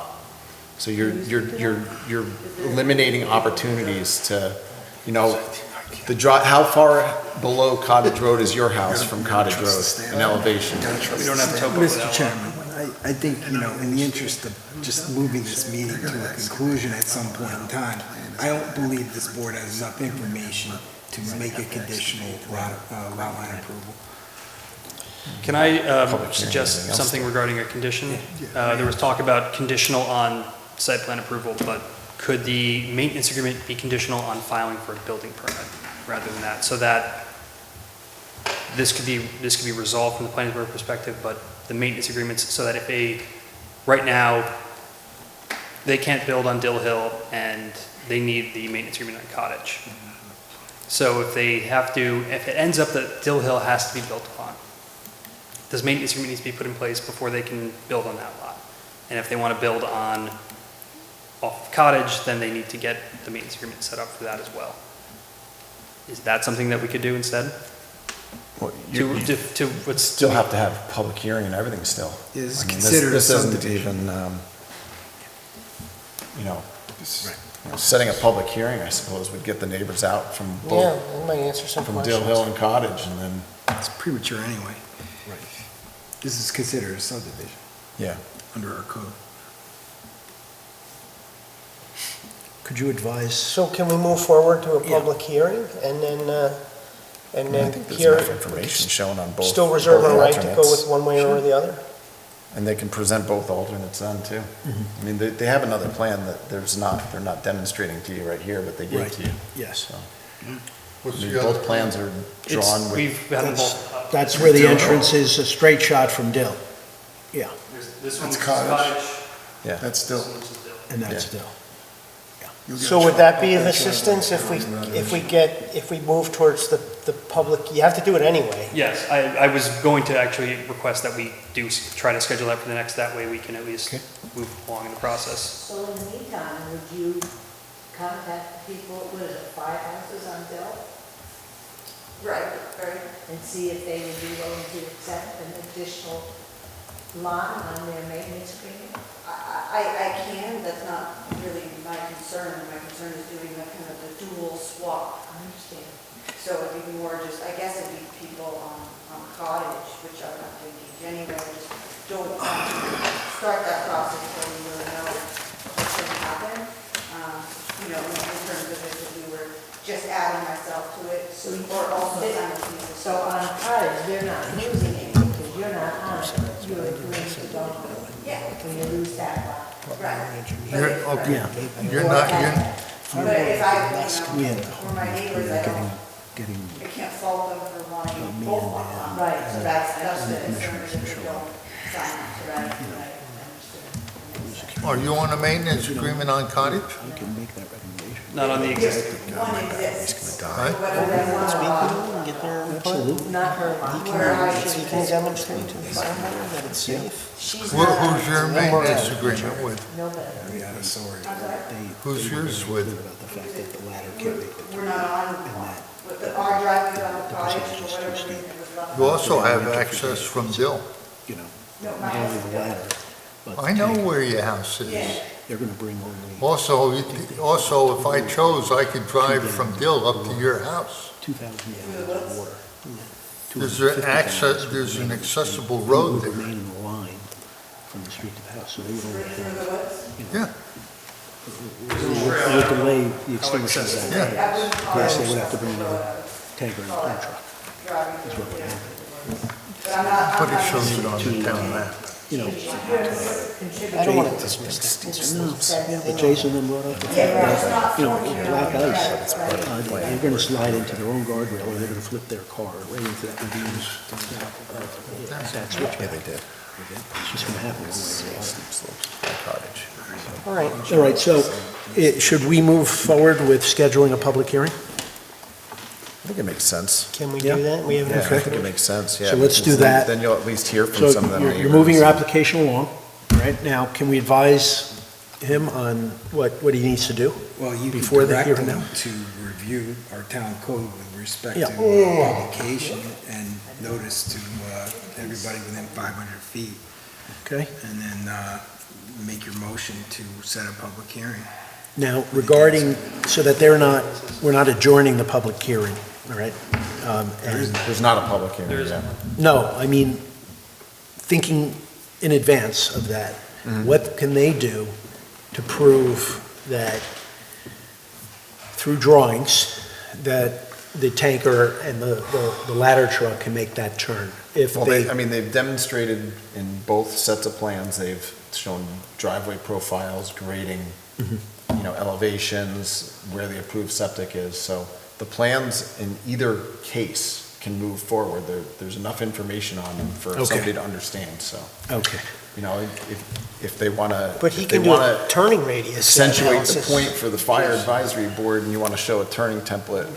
What did I get myself? Wait, from my perspective, it would be easier if the applicant got her lot, her improved lot, into the cottage road maintenance agreement, so that knocks out one of your conditions. And you can get that I think- done between now and the public hearing.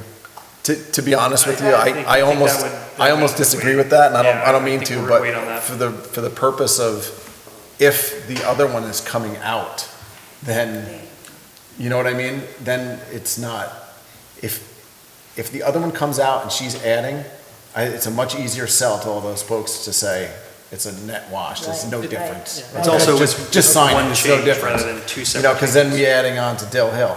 Okay. If it ends up being that they're coming from Cottage, from both lots, then those people are gonna be like, oh, we're gonna get an extra person, you know. So I wouldn't wanna necessarily have her shoot herself in the foot with taking herself, adding the one on, and then all of a sudden they hold her hostage and say, you can't come out now with the other lot.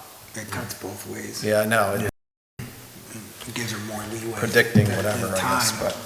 to Okay? knock out a condition, but. So where are we at? Public hearing, and direct them to, you're gonna review the code, and then you're. And work with Aletha. Yep.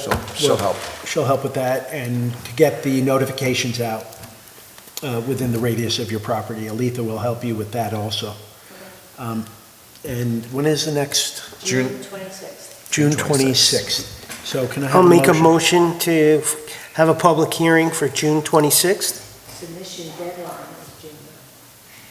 Okay, thank you for that. Yeah, I read it. thank you. And may I have a second on the motion? I'll second. All in favor? Aye. Okay. Just, for the applicant and his consultant, just to familiarize themselves with Chapter 130, because it's treated as a subdivision and subject to the subdivision regulations. Understood, yeah, we have reviewed that. Okay, And can you please show both alternatives at the public hearing? We can bring both, yes. thank you. All right, thank you. Have a good night. Thank you. Okay.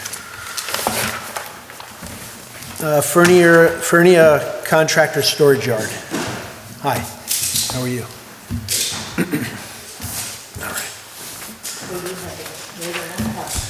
Good evening, everybody, and first of all, I wanted to thank everybody for giving me the time last time I was here, and I was not able to come in the last two hearings because the first time I was out of the country, and the second one had some medical issues, so I wasn't able to make it that night. Not personally with me, but with one of my relatives. And I just wanted to be very briefly, I know it's late, and I know everybody wants to go home, so I did approach Pobble Engineering to talk about the changes to the building and, everything else that was involved. And he provided a cost of $150,000 to change the engineering to satisfy the change of the building, that it will work for my business. So after that time that he delivered that news, we came to a conclusion that it was best to just put the property on the market and sell it. We also received an email from the board that we needed to reclaim the property and pull the apron off the road. I complied with that last week. I completed it. I pulled all the material, all the riprap came out. I brought all the topsoil. I covered the entire area that it was where the shale was put in for the parking lot. We seeded it, we straw it, we fertilized it. We keep the existing drainage we have there with, because we came to the conclusion if we cover the drains, all that new dirt and soil we put in, it was gonna wash right out of Route 55. So now all that ground is being established, lawn grew in. So we pretty much ready at the point that the new buyer can come in, draw new plans, new engineering, and decide what to do with the property. Whether it will accommodate a commercial building, future Dunkin' Donuts, I don't know. We hoping to find a buyer who will buy it. And that's pretty much where we stand. As far as the financial part of it, it's just too much. The building was 1.5 million to accommodate my business. So after I did all the engineering, it just put me way above, beyond my ability to be able to afford the project. And that's where we stand. And again, I really appreciate you guys were super nice to me last time we spoke and gave me time. I know I have a bond, on file that I personally put out of my own finances. And I hope it will not be revoked, that I'm able to get it back and just speak with the town engineer about him, getting someone out there to go do an inspection and see all the work that we did. Everything is all completed and cleaned up. Mr. Chairman, by way of background, I feel compelled to let the board know, the prior resolutions were approved in the name of Mr. Fernia's company. I forgot the name of it. Hybrid Homes. Hybrid Homes. And Mr. Osorio subsequently bought this property in 2023. He's not named on any of the applications, so you might want to just instruct,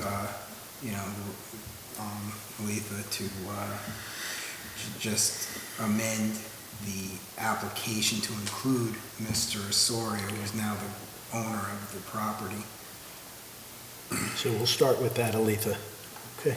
I think it's called Osorio Property Holdings LLC, is that correct? That is correct, yes. So now the application and this application here today, the performance bond is in the name of Osorio Property Holdings LLC. Okay. So that is also before your consideration is what to do with this performance bond. and what is the state of the condition of the property at the present moment, which Dan can address. Yeah, I mean, I think, you know, the bond that was put in place was really focused on bringing the site back to safety if somebody was to walk away from the project midstream. That is And correct. it had a limited number of trees that could be installed. I think there was maybe, I want to say there was 24 evergreens that were going to be placed along the front of 55 to screen it, because it wasn't ever, you know, it wasn't being built to what was approved by the board. I know when I went by today, I saw sloughing on the face of the cut in the back. I think you should come up with some sort of restoration plan, a little bit of engineering into it to make sure that there's not such a steep cut face there anymore. You might have to flatten it out a bit. When that site was being prepped, there was supposed to be a retaining wall there. So at the time, they kind of just cut it relatively vertical. And as I'm driving, I see mud sloughing off of it right now. So that's, you know, that's something that's never going to get grass growing on it, because it doesn't have good organics on it. It's too steep. It's going to be a consistent problem. So we need to restore safety of the site in terms of erosion sediment control. There are downstream neighbors that have had issues with runoff from this property. In fact, I got an email today from one. So, you know, we definitely need to be able to bring that site into some sort of compliance that the board can be happy with. And that might be, you know, restoring by placing some of those trees that were mentioned in the bond, maybe some other trees throughout the site, maybe taking some of the areas where it's very steep and flattening them out by bringing in some fill or cutting things around and moving them. So I think that there needs to be some work done on that. I'm more than happy to comply with the hill slope. You know, the only reason that can be remediated, but means we went above beyond the 1 acre disturbance that it was approved. So we couldn't go beyond those limits. But if it's the board approved, I'm more than happy to get in there with, you know, with the equipment and properly grade the hill slope so it's not so steep anymore. And then we'll redo it so vegetation can grow on it. As far as the tree planting goes, it was never any trees cut. This lot has been cleared for ever I remember since I came to Dutchess County in 2010. It was just, you know, the farm, somebody used to brush hog it all the time. I know there was some new trees proposed after the building was gonna be completed, but right now it's like, we don't know what the new buyer is gonna do and propose and what's gonna be going in, so I feel like that would defeat the purpose of planting trees. There would never any trees there. If it's anything, all along Route 55 is in better condition where it is because everything was trimmed, all new grass grow right through there. So the only issue that I really see that we have, it'll be the hill slope. And I'm more than happy if I get permission that I can go beyond the 1 acre disturbance. I'll be more than happy to properly grade it, finish it, plant, you know, I'll do some straw netting on the hill slope and it'll grow in, it'll come in. So, in 6 weeks after it's completed, it'll be fully green. Well, okay, so he has no approvals for anything right now. Everything's expired, right? Yeah, technically, So, I mean, you know, the construction period, but we normally formalize that with an actual motion by the planning board, similar to what was done for. Yeah, so the planning board can actually take action on this performance bond, and first of all, you can make a motion to put Mr. Osorio on notice of the planning board's intent to possibly revoke the site plan and special use permit for failure to conform with the resolution conditions. But then Dan can, you know, explain further. There's another motion you can make in conjunction with that first motion. Do you want to expound on that? Yeah, so just a recommendation of a stop work order with exception for emergency erosion and sediment control that would be subject to restoration plan to be approved by the town engineer and the planning board, and an approved schedule for the restoration of the subject property subject to the town engineer and planning board's approval. So I was thinking he'd need drawings, and we need Yeah, to see some what drawings is going would to be happen. helpful, yeah. Both with, mitigation of, we don't know what was there and what wasn't, all right? We're going to deal with what we have now. That is correct. We don't know who you're going to What was sell there it to was or the if you're going to sell it, all right? We have no idea about any of that. Our concern is what we're going to do today, going forward. So, please, Pete, you were going to comment. Yeah, what was there was a field. Okay. Okay, as far as the trees go, the idea, correct me, but the idea of the trees was to provide a buffer for the building that was going to be built there. No, the restoration bond trees were to kind of screen the site from view, assuming it was not going to be as pretty as it could be now. Oh, okay. So what do we do about his acre of disturbance? You really can't go over an acre. Huh? You really can't go over an acre, or else you'd have to open up a SWIP and Speedy's coverage. How about if you And bring material in? You could bring some back in and flatten it out a bit without cutting backwards anymore. Will be impossible to get in now with, because before it was established apron with riprap ready to be blacked up and a whole road is shale, and that's completely, 12 inches of topsoil on top of it now. So it's like completely, like it's all restored ground.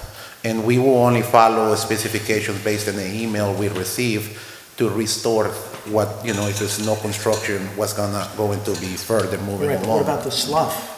How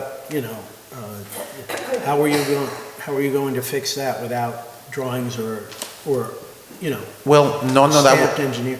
I'm sorry. It will be very hard to fix because if as we recall with the original meeting, the way that open field was, like every bit of 18 feet to 20 feet of material came out of there. So all that soil and dirt got trucked out of there. So it would be impossible to restore it to what it used to be. And that was sold by Fernia. That was removed and so, but his Correct. name isn't even on the resolution, right? Right, so that's why it's important for you to, for Aletha and you to instruct Aletha to amend the caption of the site plan approval. But most importantly, there's really a couple of motions that the board also needs to instruct the applicant, Mr. Osorio, at the moment, and that is to deposit adequate consultant fees, and he can ask Aletha for more direction and advice, because we have to provide that information. But at this point in time, since there's going to be more work product to be considered by myself and Dan, I think that you can make a motion to compel him to follow the code with respect to escrow fees. We're having neighbors that are affected now, okay, by what was done on that property that you own now. And we have sloughing, so there's erosion that's occurring, that's only gonna get worse. So we can do one of two things. We can pull your performance bond, right? Which is drastic. Which is drastic, right?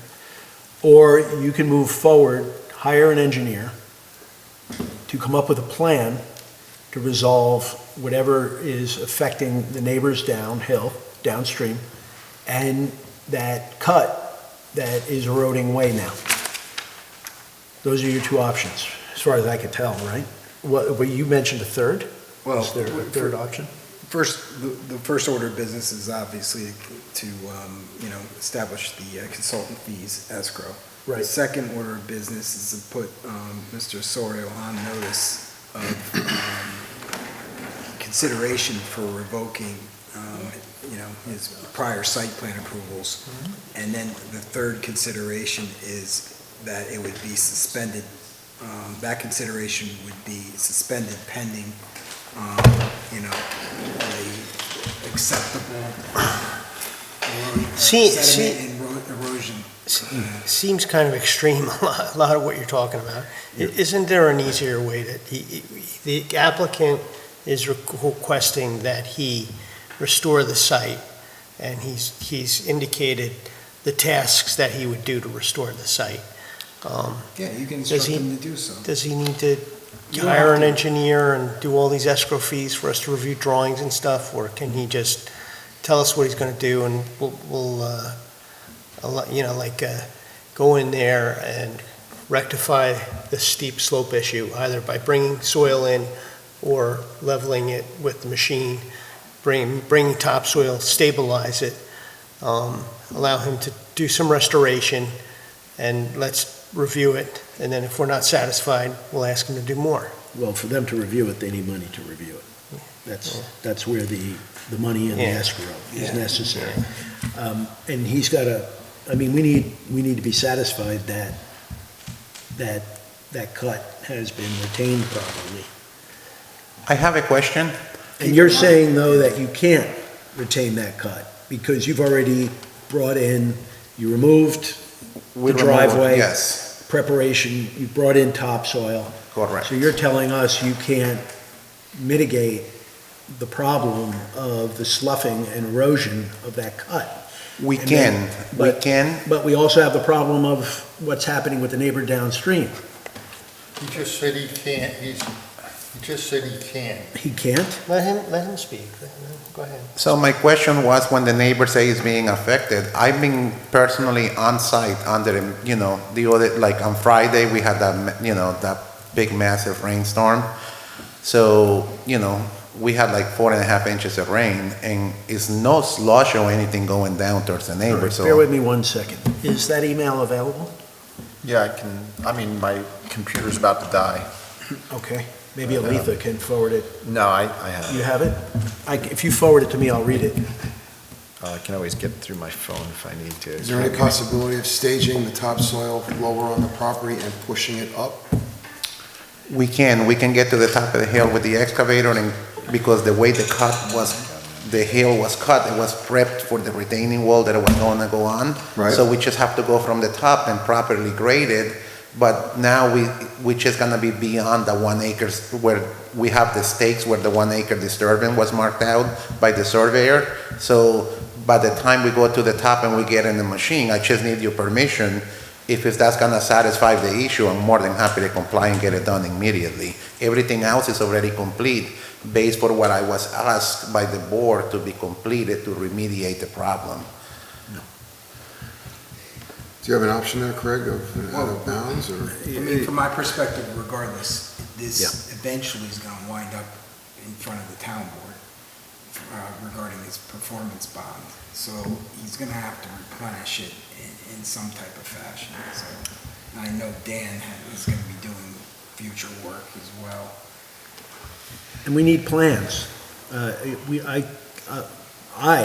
I don't know about them, but I can't trust the fact that you're going to correct the problem that the neighbor is concerned about and the cut.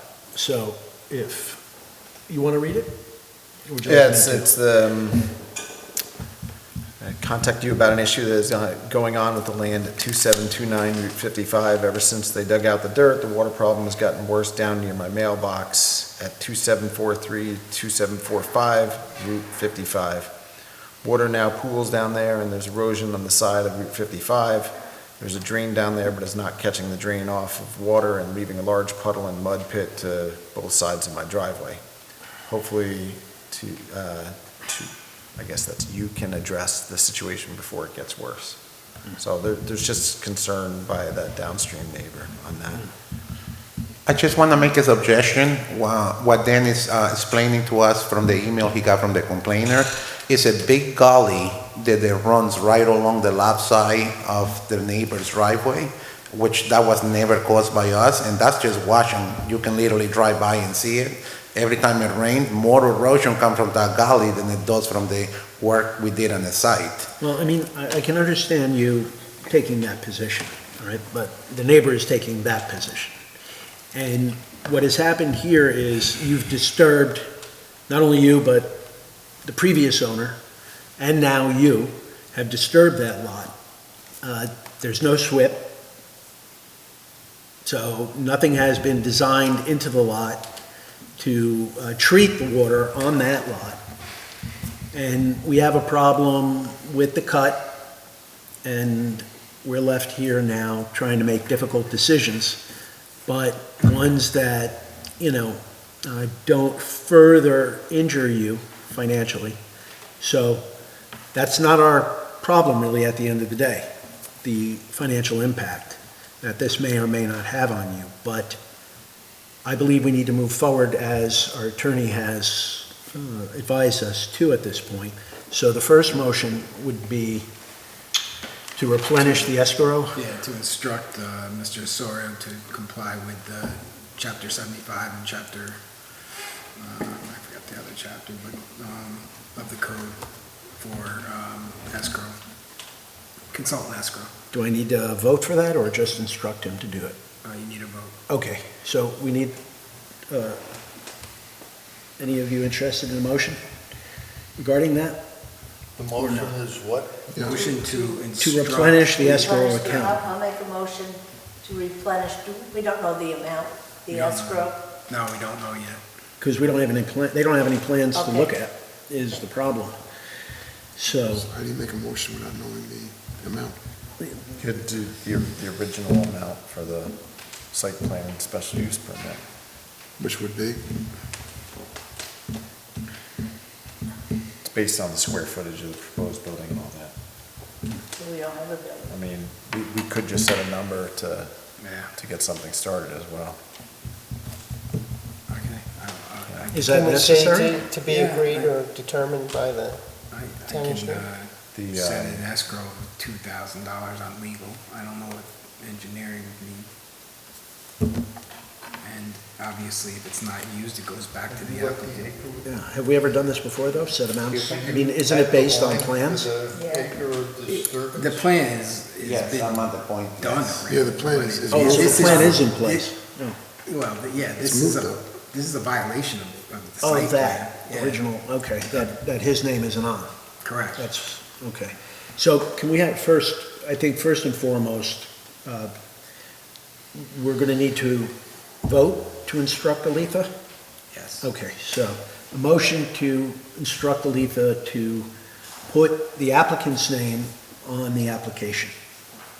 And compel the applicant to comply with whatever paperwork is necessary to do so.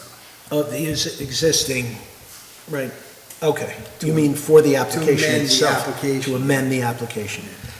So can I have a motion to So instruct? Okay, thank you. A second? Sure, I'll second. Okay, Jason seconds it. All in favor? Aye. Aye. Okay. You understand? Now that you own the site, we have to switch the name of the application from the former owner to you. All right, Because you're the your owner. name isn't on the application for the work that needs to be done or was done. So we're switching the application over to your name, and you'll see Aletha in the building department to remedy that. Okay, You okay. own it? You bought it? Yes. Okay. All right. All right, So and the your second owner- motion is to instruct make a motion to instruct the applicant to comply with the escrow consultant fees in an amount to be given by Aletha. All right. So they're going to do the calculations. They're going to look at what the original amounts were, okay? And you'll need to pay them. Again, you'll see Aletha. So the motion is to approve additional escrow fees in the amount to review the application and the existing drawings, amount to be determined by Aletha. So you're using, again, not to, obviously at this hour, but you're using the escrow amount based on the previous plan of a building for a moot plan? Is that what we're doing? 'Cause I don't know how to instruct Aletha. Yeah, no, but she's gonna, you don't have to come up with it in an amount certain to approve. That can be determined outside of this meeting. Okay. Yeah. My only one question was like, we looking to transfer something to my name that is revoked, like the permit has been expired, right? Like I couldn't meet the It hasn't been guidelines. revoked yet. We haven't rescinded it yet. Oh, okay. If It is expired, yeah. I mean, but, Still, well, what do you want to do? Do you want your bond revoked? No, No, okay. I So- would like to gain my bond back. You and want to fix comply. this? Yes. Right? So Yes. what we're doing is helping you fix it. When you, I'm sorry, Please. if I may, when you bought the property, you bought an approval for a development site. So I could see where you might be a little concerned. We're sort of telling you your name is going on an application. That sounds a little bit scary. But you already assumed that when you bought the property. No, that is correct. I just didn't, I was under the impression that all the work the permit was revoked, and then no further construction was moving on until further engineering and further. Don't you remember the approval. last meeting, we didn't do that to you? We gave you No, I time do. to decide Okay, here what you wanted to do. which I'm more than happy to comply. Yes. What I don't know is about the tree planting. Don't worry about that right now. Okay. Let's just get through these motions, okay, so that you can then hire somebody to address the issues that, yeah, it's have direction and structure. have cropped up. You're gonna have to address what you're gonna do to correct the problem. Okay, that's been self-created there with Dan. Okay. Only you're gonna need to have your professional communicate with him. Okay, The problem he has, in order to correct it, is gonna go beyond the 1 acre, Yeah, correct? well, Not necessarily. I don't, Okay. yeah. Hasn't he already stabilized? Like, he's got a new site now. Now it's a restoration, that's a new That's what I was asking, if he configuration. could stage below to push up Yeah. and to grade it.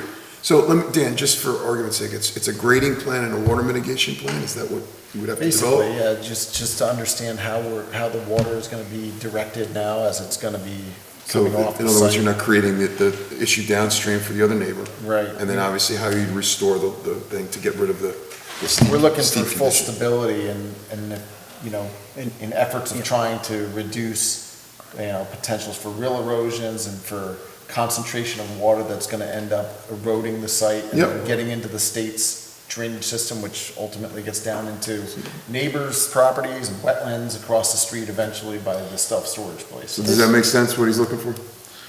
it makes sense for what he's planning. My only question was, who's got what?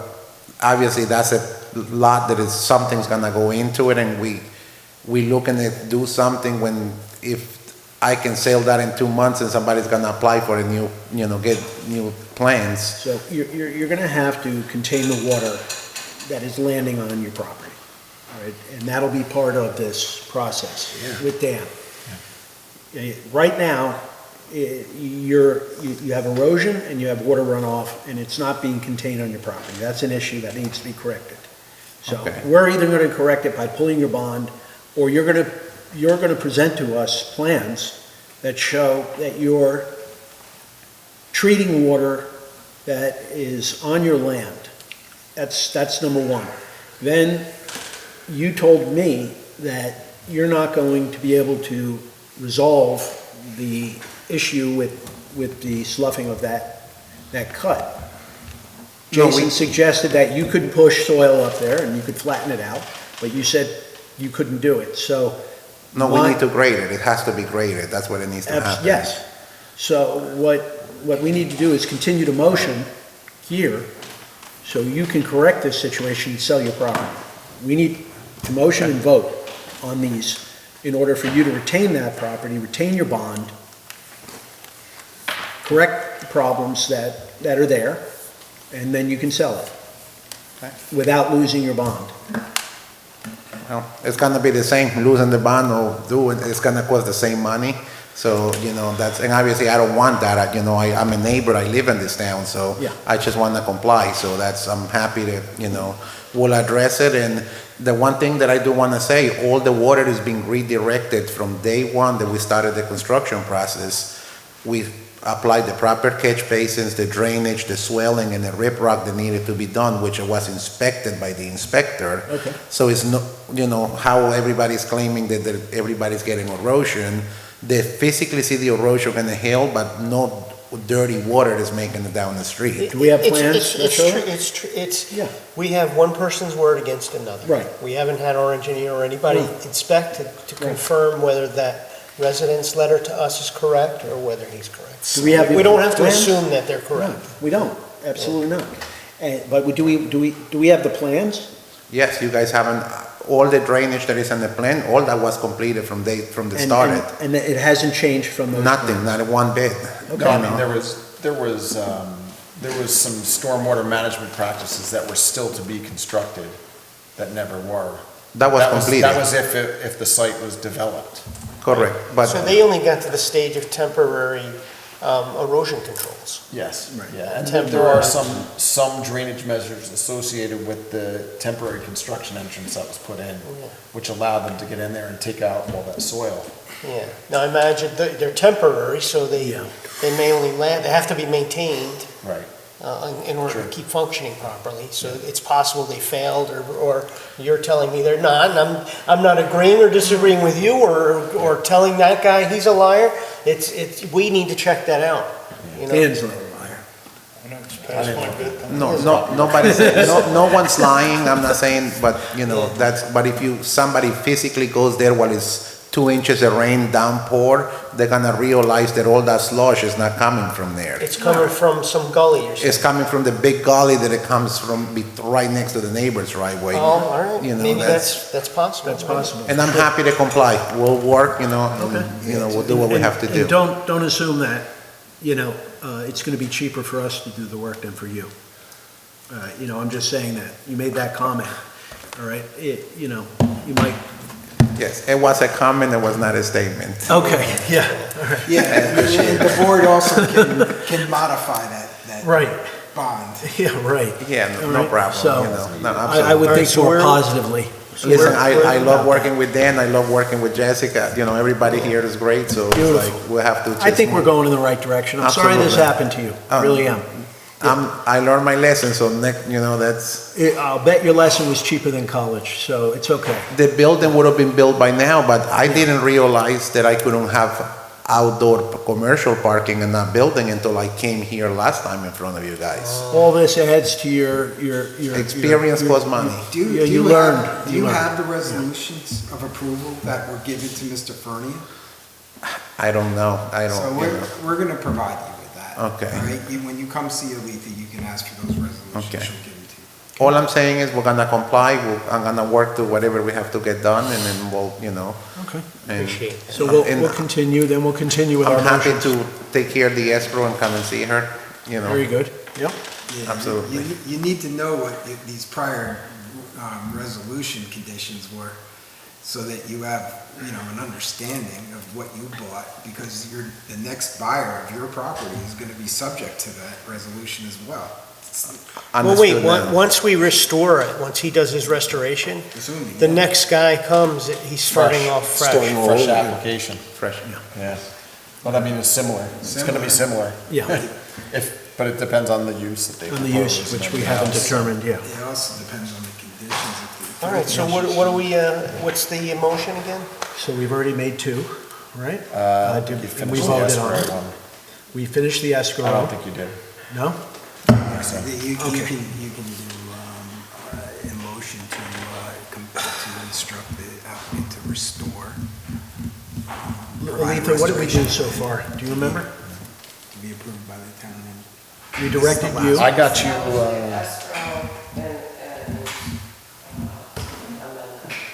And amend the application, all okay, I don't remember a vote on the escrow. right. Okay, But we can it's redo possible it. you didn't. Then It's possible you didn't. So it's a motion to direct the applicant to reinstall the escrow. Yep. Reinstate escrow. I'll make a motion for the applicant to reinstate the escrow The amount to be determined, right? The amount to be determined. with the amount With the to amount to be be determined. Yes. It is no money left in escrow, because last I remember, $2,200, something like that was put into escrow.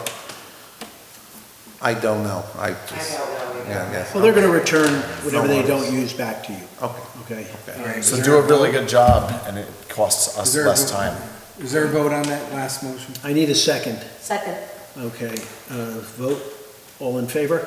Aye. Okay, so All right, that's last motion. unanimous. And then the last motion is a motion to instruct the applicant to provide a restoration plan to be approved by the town engineer and planning board, and an approved schedule for restoration of the subject property, subject to town engineer and planning board Okay. satisfaction. A motion to approve. So moved. So moved. Restoration, yep, and mitigation. Yeah. All right, who's making? I'll the second. motion? Second, Jason second. all in favor? Aye. Motion by the chair. Yes. So are you clear with what you have to do? Yes, I do. All right. I want to thank everybody for your time Thank you. tonight. Thank you. Have a good evening, okay? Thank you. Sorry this happened to you. So but, am I coming for the next you've got a meeting, direction. or just have my guy Thomas come and see Dan directly next week? And- So we can get and this plan Letha moving? first, yeah. First, okay. First, yeah. Okay, perfect. then. And the plan is supposed to be, the motion that was just made, the plan and the schedule has to be approved by the planning board as well. Does that have to be an engineer plan, or is a plan my main guy can create and present and be The approved? more you do, the less it's gonna cost you on our side. Okay, Do a good job and make it easier for us. okay, Yeah. no problem. Can I have a motion to close the meeting? So moved. All right, so we all set? All in favor? Aye. Good night, everybody. Good night. A second by Jason.